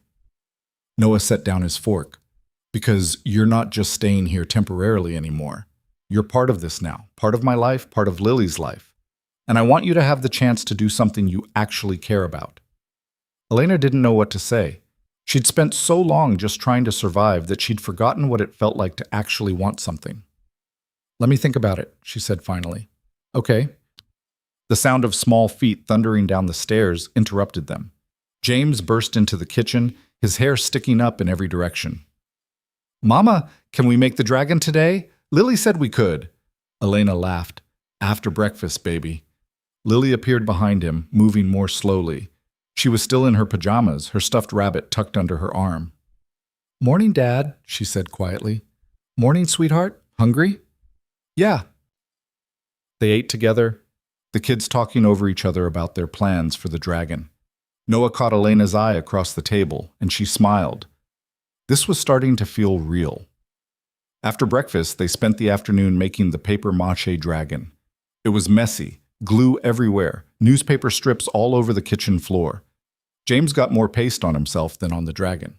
Lily was meticulous, carefully smoothing each piece. "It needs wings," James declared. "Big ones," Lily agreed. Noah helped them construct a frame out of wire hangers. Elena mixed more paste. They worked together, all four of them, building something that was ridiculous and imperfect and exactly right. By evening, the dragon was taking shape, lumpy and uneven, but recognizable. "It looks good," Noah said, stepping back to admire their work. "It looks weird," James said honestly. "That's what makes it good," Lily said. Elena cleaned up while Noah got the kids ready for bed. She could hear them upstairs, the sound of running water, James's protests about brushing his teeth, Lily's quiet voice reading him a story. When Noah came back down, he found her on the couch, staring at nothing. "You okay?" he asked. "Yeah, just tired." He sat down beside her, close enough that their shoulders touched. "It's been a hell of a few weeks." "Yeah." They sat in comfortable silence for a moment. Then Noah said, "Can I ask you something?" "Sure." "Are you happy here?" Elena turned to look at him.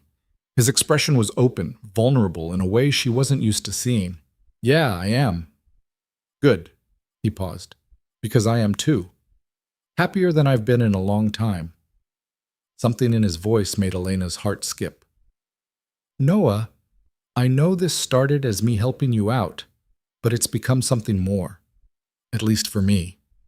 Elena's throat tightened. "For me too." They looked at each other and the air between them felt charged. Like they were both standing on the edge of something and deciding whether to jump. "I don't want to rush this," Noah said, "or make you feel pressured. But I need you to know that you're not just staying here because you need a place to live. You're staying because I want you here." Elena reached for his hand. "I want to be here." Noah squeezed her hand, and they sat there together. not saying anything else, just being. The next few weeks settled into a new rhythm. Elena enrolled in 2 classes at the community college, anatomy and physiology, introduction to nursing. She cut back to 3 shifts at the cafe and studied during James's daycare hours. It was hard. She hadn't been in school in years, and trying to remember how to take notes and study for exams felt like learning a new language. But she loved it. Loved feeling like she was working towards something instead of just treading water. Noah helped her study, quizzing her on medical terminology while they made dinner. The kids thought it was hilarious when Elena got answers wrong. "Mama doesn't know what a fibula is," James announced. "It's a bone in your leg," Elena said. "I know that now." Lily was doing better too. She'd started joining an after-school art club, and she came home every day with new drawings. Most of them were still sad, lonely figures, empty landscapes, but some were starting to have color, light. One night, she showed Elena a drawing of 4 stick figures holding hands. "That's us," Lily said quietly. "Our family." Elena's eyes got hot. "It's beautiful, Lily. Can we put it on the fridge?" "Absolutely." She hung it up with a magnet, right in the center where everyone could see it. That night, after the kids were asleep, Noah found Elena standing in the kitchen staring at the drawing. "You okay?" he asked. "She drew us as a family." Noah came to stand beside her. "Yeah, she did. I never thought," Elena's voice cracked, "I never thought I'd have this, a real family, people who actually want me around." Noah pulled her into his arms. "We do want you around, all of us." Elena let herself lean into him, breathing in the smell of his cologne and laundry detergent. She felt safe here, protected. For the first time in her adult life, she didn't feel like she was fighting alone. "Thank you," she whispered. "For what?" "For not giving up on me." Noah pulled back to look at her. "I could never give up on you." And then he was kissing her, soft and careful, like he was asking permission. Elena kissed him back, her hands fisting in his shirt. It felt right, natural, like something that had been building for months and was finally being allowed to exist. When they pulled apart, they were both breathing hard. "I've wanted to do that for a while," Noah admitted. "Me too." "So what now?" Elena smiled. "Now we figure it out. Together." But figuring it out wasn't as simple as they'd hoped. A week later, Elena got a call from Marcus's lawyer. "Ms. Brooks, I'm calling to inform you that my client is appealing the custody decision."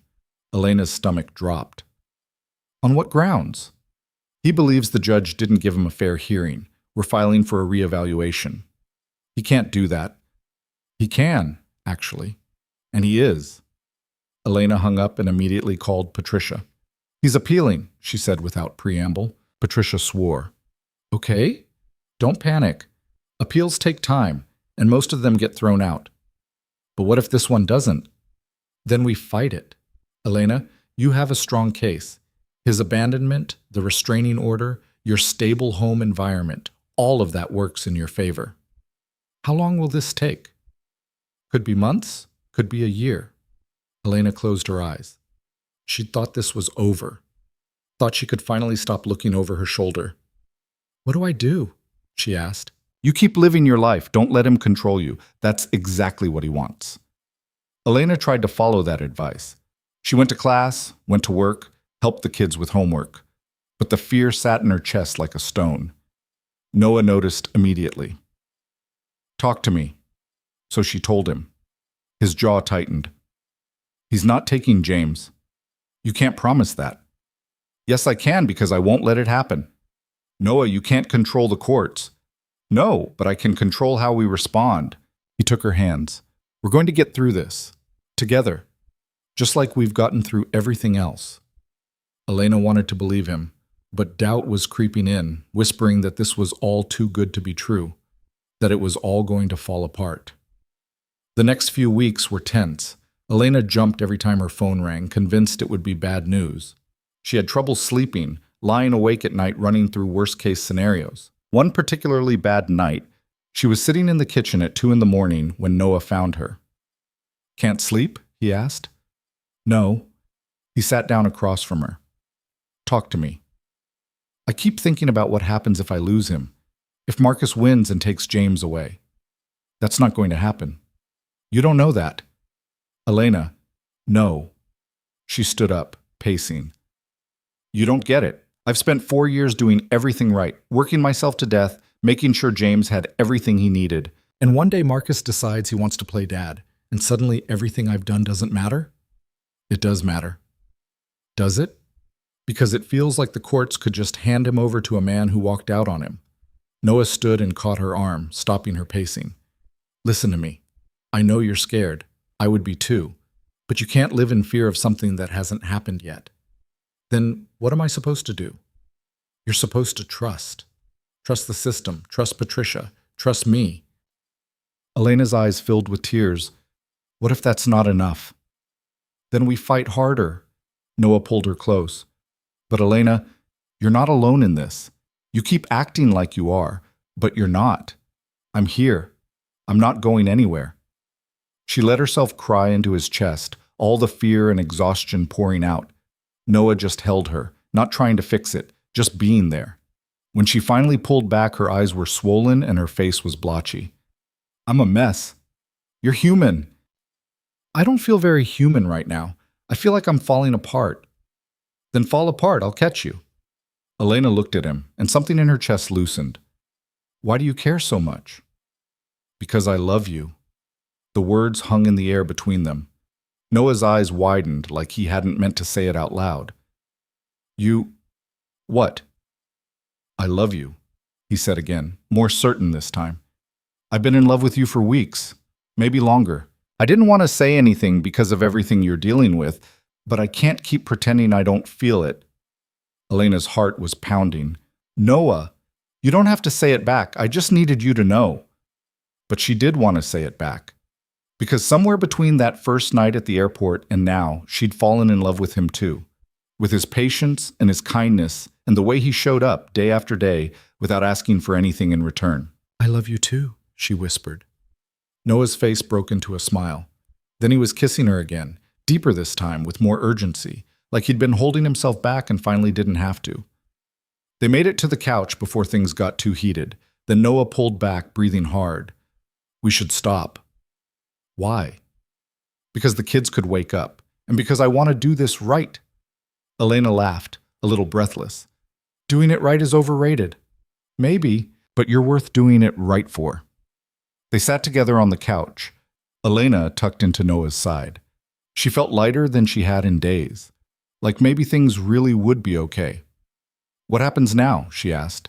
Now we wait for the appeal hearing, and in the meantime we keep living. Just like that?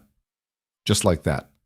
The hearing was scheduled for 6 weeks later, the longest 6 weeks of Elena's life. She threw herself into school, studying until her eyes burned. She picked up an extra shift at the cafe to keep busy. She helped James with his homework and played endless games of dinosaurs. And she let Noah in. Really let him in. She stopped trying to do everything herself, stopped pretending she was fine when she wasn't. When she had bad days, she told him. When she needed help, she asked. It was terrifying, but it was also freeing. The night before the hearing, Elena couldn't eat. Her stomach was in knots, her hands shaking. You need to eat something, Noah said. I can't. Try. He made her soup, simple, warm, easy to swallow.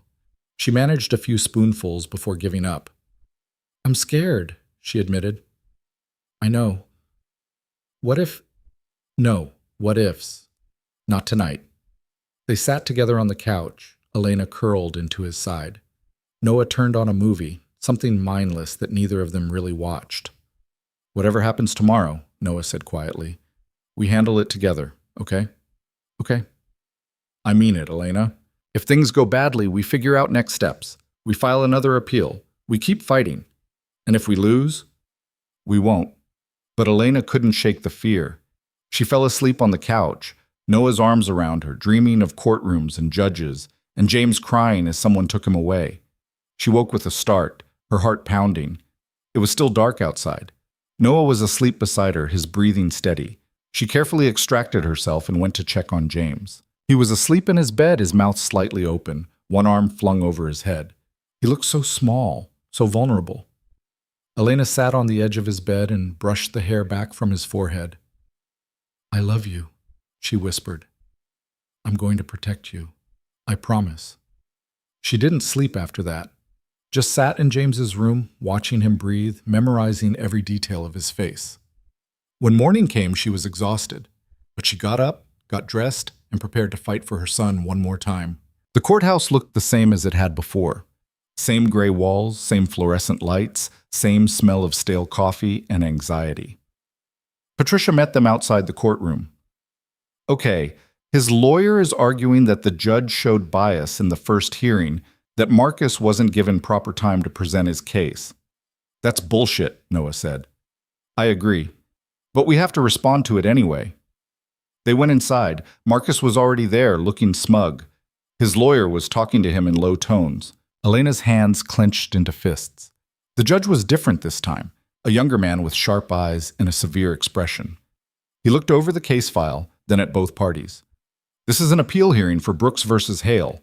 Mr. Hale's attorney is claiming judicial bias in the original ruling. Let's hear it. Marcus's lawyer stood and launched into his argument. He painted Marcus as a reformed man who'd been unfairly judged, who'd made mistakes but deserved a chance to be a father. Elena listened to him twist the truth, making Marcus sound like a victim instead of the man who'd abandoned his infant son. When it was Patricia's turn, she was ruthless. She laid out the facts again.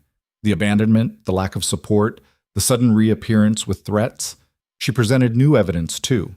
Text messages from Marcus to Elena from years ago, angry and cruel, showing a pattern of instability.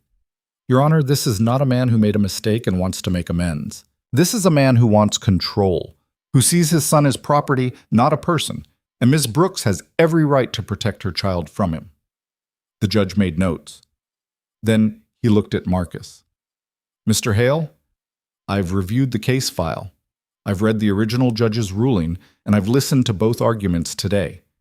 And I have to say, I don't see any evidence of bias. I see a father who abandoned his child and is now facing the consequences. Marcus's face went red. Your Honor, I'm not finished. You had 3 years to step up, 3 years to pay child support, to check in, to show any interest in your son's life. You did none of those things, and now you want the court to give you a second chance. Why should we? Because I'm his father. Biology doesn't make you a father. Showing up does. And you didn't show up. The judge closed the file. The appeal is denied. The original ruling stands. Ms. Brooks retains sole custody. This hearing is adjourned. He banged the gavel, and it was over. Elena couldn't move, couldn't breathe. Patricia grabbed her arm. You won! Elena, you won! What? He lost. It's over. Elena looked at Noah. He was grinning, his eyes bright. It's over. And then she was crying, but they were good tears this time. Relief and joy and exhaustion all mixed together. Outside the courthouse, Patricia hugged her. Congratulations, you fought hard for this. Thank you for everything. You did the hard part. I just showed up with paperwork. They said their goodbyes, and then it was just Elena and Noah standing on the courthouse steps. We did it, Elena said. Yeah, we did. She threw her arms around him, and he lifted her off her feet, spinning her around. When he set her down, they were both laughing. Let's go home, Noah said. Home. The words settled in Elena's chest, warm and sure. They drove back together, and Elena felt like she could finally breathe, really breathe. The weight she'd been carrying for weeks, for years, really, was gone. When they got home, the kids were in the living room with the babysitter. James looked up when they walked in. Mama, you're back. Elena scooped him up and held him tight. Hi, baby. Is everything okay? Yeah, everything's perfect. That night, after the kids were in bed, Elena and Noah sat on the back porch. I can't believe it's really over, Elena said. Believe it. She looked at him, at this man who'd fought beside her, who'd never wavered, who'd made her believe she deserved good things. I don't know how to thank you. You don't have to thank me. Yes, I do. Noah, you saved us. He shook his head. No. You saved yourself. I just showed up. Elena leaned into him, and he wrapped his arm around her shoulders. So what now? She asked. Now we live. We raise the kids. We figure out the rest as we go. Sounds good to me. They sat there in the dark, watching the stars come out, and Elena felt something she'd almost forgotten existed. Peace. Not perfection. Not some fairy tale ending where everything was easy. Just peace. The kind that came from knowing you'd fought hard and won. From knowing you had people who loved you, who would fight beside you. From knowing you were home. Elena didn't give Noah an answer right away. She thought about it constantly, while making coffee at work, while watching James play in the backyard, while lying in bed at night staring at the ceiling. The question sat in her chest like something heavy and fragile at the same time. Stay. Permanently. Part of her wanted to say yes immediately, to grab onto this life with both hands and never let go. But another part, the part that had learned the hard way that good things didn't last, kept waiting for the catch. 2 weeks passed. Noah didn't push. He just kept being himself, making breakfast, helping with homework, showing up. And slowly, Elena started to believe that maybe there wasn't a catch. It was a Saturday morning when everything shifted. Elena woke early and went downstairs to find Noah already in the kitchen, coffee brewing. He looked tired, like he hadn't slept well. "Morning," she said. "Morning." He poured her a cup without asking. He knew how she took it now, black with 1 sugar. "You okay?" she asked. "Yeah, just thinking." "About what?" He was quiet for a moment. "About Lily's mom. Today would have been her birthday." Elena's chest tightened. "I'm sorry." Noah shrugged, but his shoulders were tense. "It's been 3 years. You'd think it would get easier." "Does it?" "Some days. Other days it feels like it just happened." Elena sat down at the table. What was she like? Noah smiled, but it was sad. Stubborn. Funny. She used to sing off key in the car and didn't care who heard. She was a terrible cook, but insisted on trying new recipes anyway. And she loved Lily more than anything. "She sounds amazing." She was. He paused. But she wasn't perfect. We fought sometimes. About stupid stuff, mostly. I worked too much. She spent too much. Normal marriage stuff. Elena watched him, seeing the guilt in his eyes. "You think it was your fault," she said quietly. Noah looked at her. "I was supposed to pick Lily up from school that day, but I had a meeting that ran late, so Sarah went instead. If I'd just... Don't!" Elena's voice was firm. "Don't do that to yourself." "How can I not? If I'd been there..." "Then maybe you'd be dead instead, or maybe nothing would have changed. You can't know. And torturing yourself over it doesn't help anyone." Noah was silent for a long moment. "Lily doesn't talk about her. Did you notice that?" "Yeah." "I don't know if that's healthy, if I should push her to remember or just let her move on." "I think," Elena said carefully, "that she'll remember when she's ready, and until then, you just have to be there. Like you're there for James." "I guess." Noah looked at her. "You're good at this, at knowing what people need." Elena laughed. "I'm really not. I'm just making it up as I go. Aren't we all?" They sat in comfortable silence, drinking coffee, while the house slowly woke up around them. Later that morning, Noah took Lily to visit Sarah's grave. He'd asked Elena if she wanted to come, but she'd said no. This was something they needed to do alone. While they were gone, Elena took James to the grocery store. He pushed the cart, standing on the bottom rack and riding it like a scooter. "Mama, can we get cookies?" "Maybe." "Please, the chocolate ones?" Elena looked at him, at his hopeful face, his messy hair that needed cutting. 3 months ago, she'd been rationing cereal and skipping meals so he could eat. Now she was debating cookies. "Yeah," she said. "We can get cookies." James grinned and Elena felt her chest warm. They were in the produce section when someone called her name. "Elena? Elena Brooks?" She turned to see a woman about her age, with blonde hair and a designer handbag. It took Elena a moment to place her. Rachel. Rachel Mitchell. They'd gone to high school together. Rachel had been popular, pretty, the kind of girl who always seemed to have everything figured out. "Oh my God, it is you," Rachel said. "I haven't seen you in years. How are you?" "Good. I'm good." Rachel's eyes dropped to James. "Is this your son? He's adorable." "Yeah, this is James." "Say hi, James," Elena prompted. "Hi," James said shyly. Rachel smiled. "And are you married? I saw on Facebook that you were engaged a while back, but then she trailed off, clearly fishing. No, Elena said. It didn't work out. Oh, I'm sorry. That's tough. Rachel didn't sound sorry. She sounded curious. So you're raising him alone? For now. That must be so hard. I can't imagine. Brad and I just had our second, and it's chaos even with help. Elena forced a smile. You manage. Well, you look great. I mean, considering everything. Considering everything. Like being a single mom was some kind of disaster that Elena was barely surviving. Thanks, Elena said flatly. We should get going. Oh, of course. It was so good to see you. We should get coffee sometime.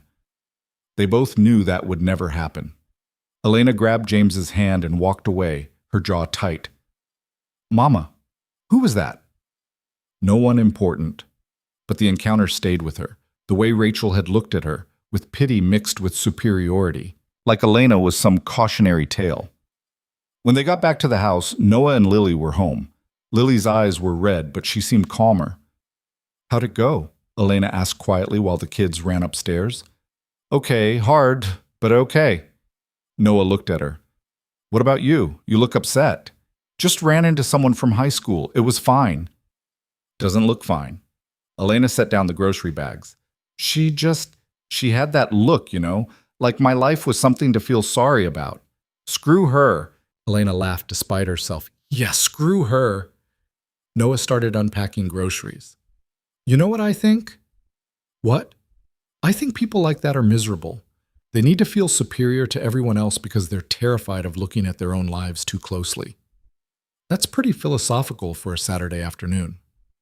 I have my moments. They made lunch together, grilled cheese sandwiches that the kids devoured while watching cartoons. Then Noah suggested they all go to the park. It was one of those perfect fall days, cool but sunny, the leaves turning gold and red. The park was busy with families, kids on swings, dogs chasing frisbees. James and Lily ran straight for the playground. Elena and Noah sat on a bench nearby, watching them. Can I ask you something? Noah said. Yeah. Have you thought about what I said about staying? Elena's stomach flipped. Yeah, I've thought about it. And? She was quiet for a moment, watching James climb the jungle gym. I'm scared. Of what?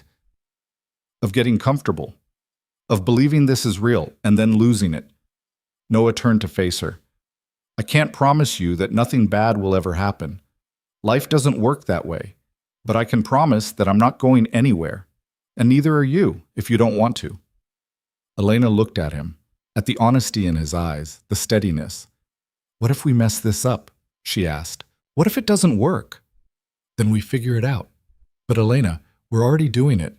We're already living together, raising kids together. The only difference is whether we keep pretending it's temporary or admit that it's not. She knew he was right. She'd known it for weeks. Okay, she said quietly. Okay? Yeah, we'll stay. Noah's face broke into a smile, the first real, unguarded smile she'd seen from him. Yeah? Yeah. He pulled her into a hug and Elena let herself relax into it. For the first time in longer than she could remember, she felt like she was exactly where she was supposed to be. The weeks that followed felt different, lighter somehow. Elena stopped looking for apartments in her spare time. She stopped calculating how much money she'd need to move out. She let herself buy things for the house. Throw pillows, a new set of dishes, picture frames. She let herself stay. Noah seemed different too. Less guarded. He smiled more, laughed easier. Sometimes Elena would catch him watching her, and instead of looking away, he'd just grin. The kids noticed. Lily started calling Elena by her name instead of James's mom. James started asking if they could stay forever and ever. It felt like a family. But Elena knew there was one more thing they needed to address. It was a Wednesday night, after the kids were asleep, when she brought it up. Noah? Yeah? He was sitting on the couch, laptop open, responding to emails. Can we talk? He closed the laptop immediately. Of course. What's up? Elena sat down beside him. I want to make sure we're on the same page about what this is. What do you mean? I mean, we're living together, raising kids together, but we're not together. And I want to make sure that's okay with you, that you're not expecting something I can't give." Noah was quiet for a moment. "Are you asking if I have feelings for you?" Elena's heart skipped. "I guess I am." "Then yeah, I do." She stared at him. "You do?" "Yeah, I have for a while now." He ran a hand through his hair. "But I didn't want to push. You've been through enough, and I didn't want you to feel obligated, or I'm not obligated." "Good." Elena took a breath. "I have feelings for you too, but I'm scared." "Of what?" "Of messing this up, of ruining what we have." Noah reached for her hand. "What if we don't mess it up?" "What if we do?" "Then we figure it out, just like everything else." Elena looked at their joined hands. His was warm, steady, safe. "Okay," she said. "Okay. Let's try." Noah smiled, and then he was kissing her. Soft at first, tentative, like he was waiting for her to pull away, but she didn't. She kissed him back, pouring 3 months of tension and fear and hope into it. When they finally pulled apart, Noah rested his forehead against hers. "That was—" "Yeah," Elena agreed. They sat there for a moment, just breathing. "So what now?" Elena asked. "Now we take it slow. We see how it goes." "And the kids?" "We tell them when it feels right. No rush." Elena nodded. That felt manageable. But the kids figured it out on their own about a week later. Elena and Noah were making dinner, working side by side in the kitchen. Noah said something that made Elena laugh, and without thinking, he leaned over and kissed her cheek. "Ew," James shouted from the doorway. "Dad kissed Mama!" They both froze. Noah looked at Elena, panic in his eyes. "Did he just call me?" "Yeah," Elena whispered.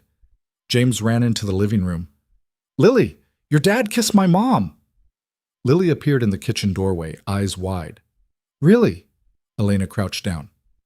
"Is that okay with you guys?" James shrugged. "I guess. Are you boyfriend and girlfriend now?" "Something like that," Noah said.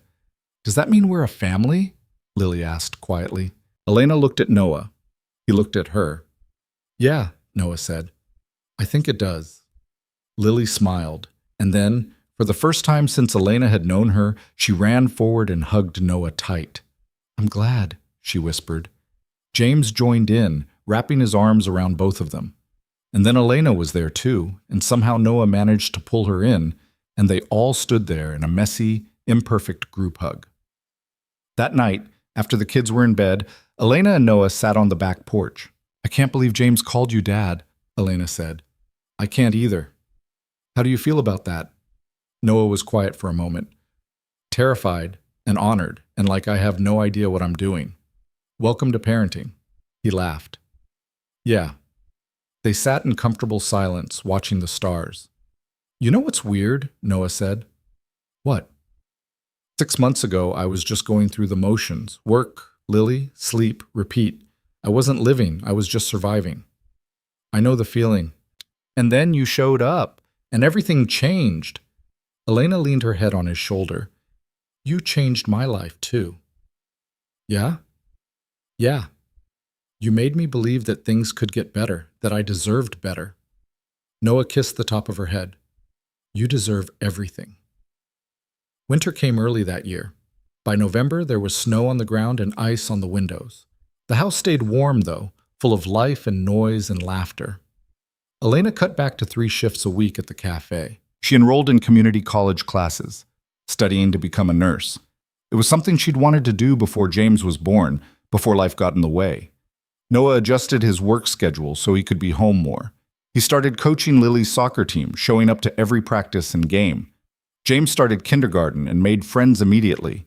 He talked constantly about his teacher, his classmates, what they learned each day. Lily started smiling more, laughing more. She still had hard days when she missed her mom so much she couldn't get out of bed. But she had more good days than bad now. And Elena started to believe that maybe she could have this, that maybe she deserved it.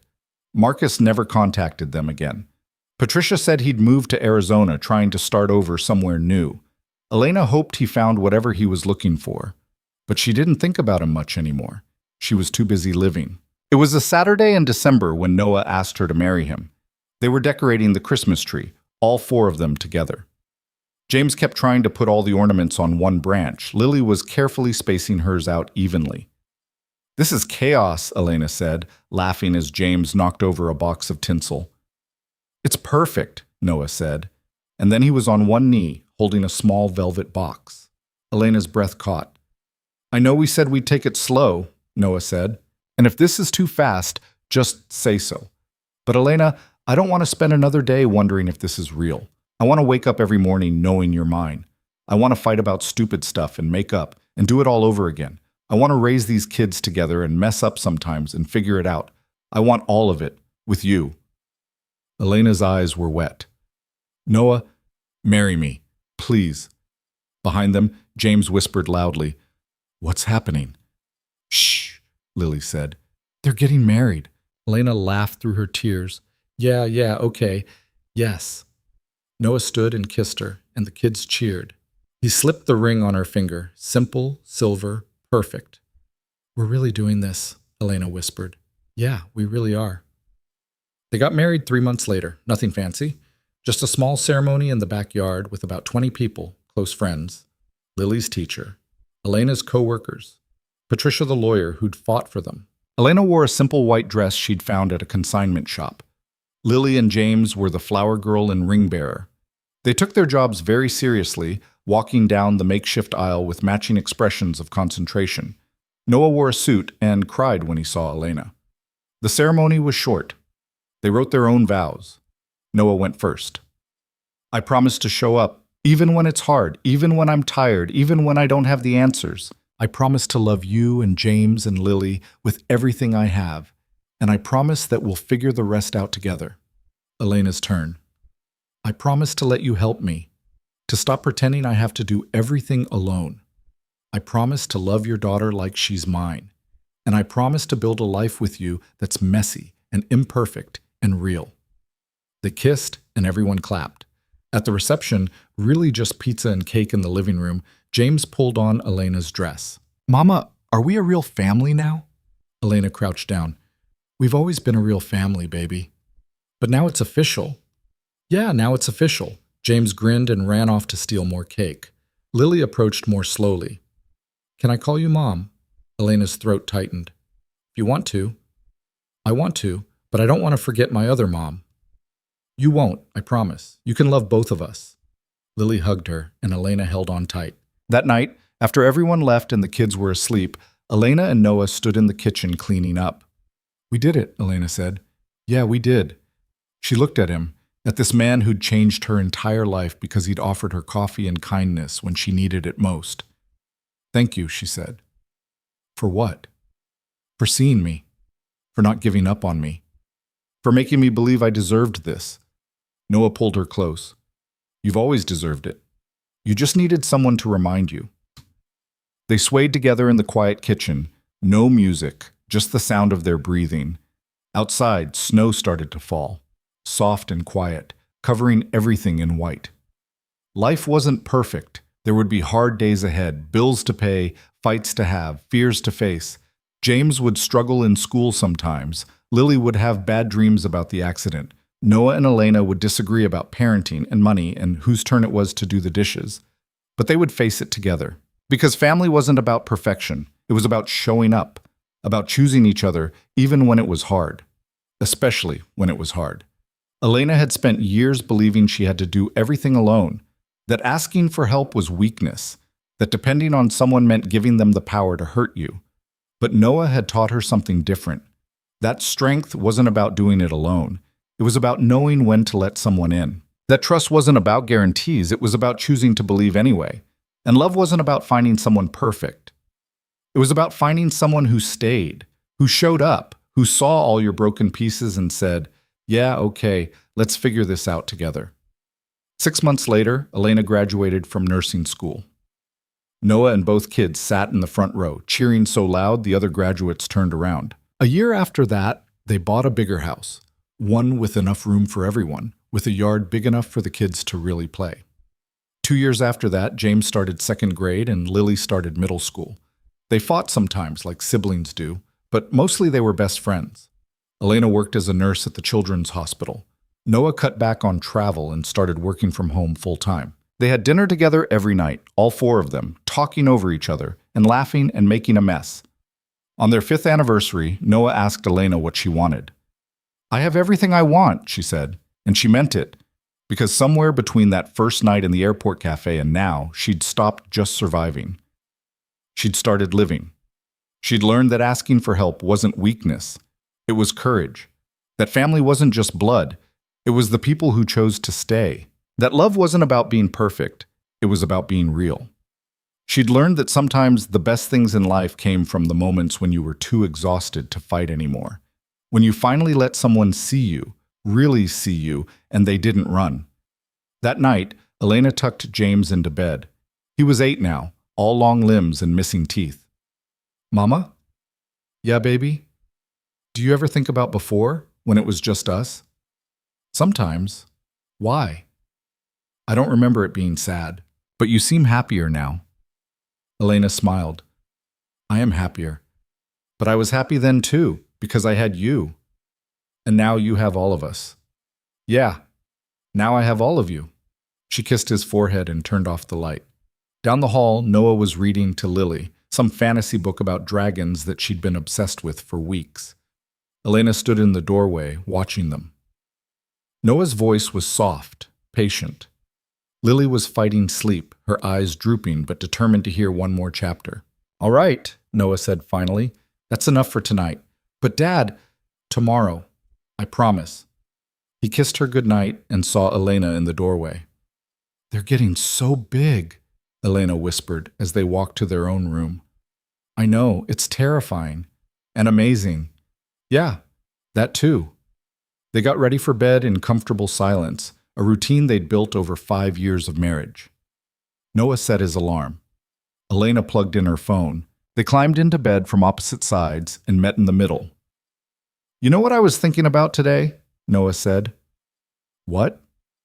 "That night at the airport, when you spilled the hot chocolate." Elena laughed. "I thought you were going to yell at me. I thought you were going to tell me to go to hell when I offered you money. I almost did." "I'm glad you didn't." Elena turned to face him. "Me too." They lay there in the dark, hands linked between them. "I love you," Noah said. "I love you too." Outside, the neighborhood was quiet. Inside, their house was warm and full and exactly right. And Elena, who'd once believed that good things didn't happen to people like her, finally understood something important. Good things happen to everyone eventually. You just had to be brave enough to accept them when they did. To trust that you deserved them. To let yourself be seen and known and loved, even when it was scary. Because the truth was, nobody had it all figured out. Everyone was just doing their best, stumbling through and hoping they didn't mess up too badly. But the people who made it, the ones who built lives they were proud of, they were the ones who kept showing up, who asked for help when they needed it, who chose trust over fear. Elena had spent years running from that truth. But Noah had taught her to stop running, to stand still, to let herself be found. And in the end, that made all the difference. She fell asleep with Noah's hand in hers, the sound of her children breathing down the hall, and the quiet certainty that she was home. Not the house, not the place, the people. That was home, and it always would be.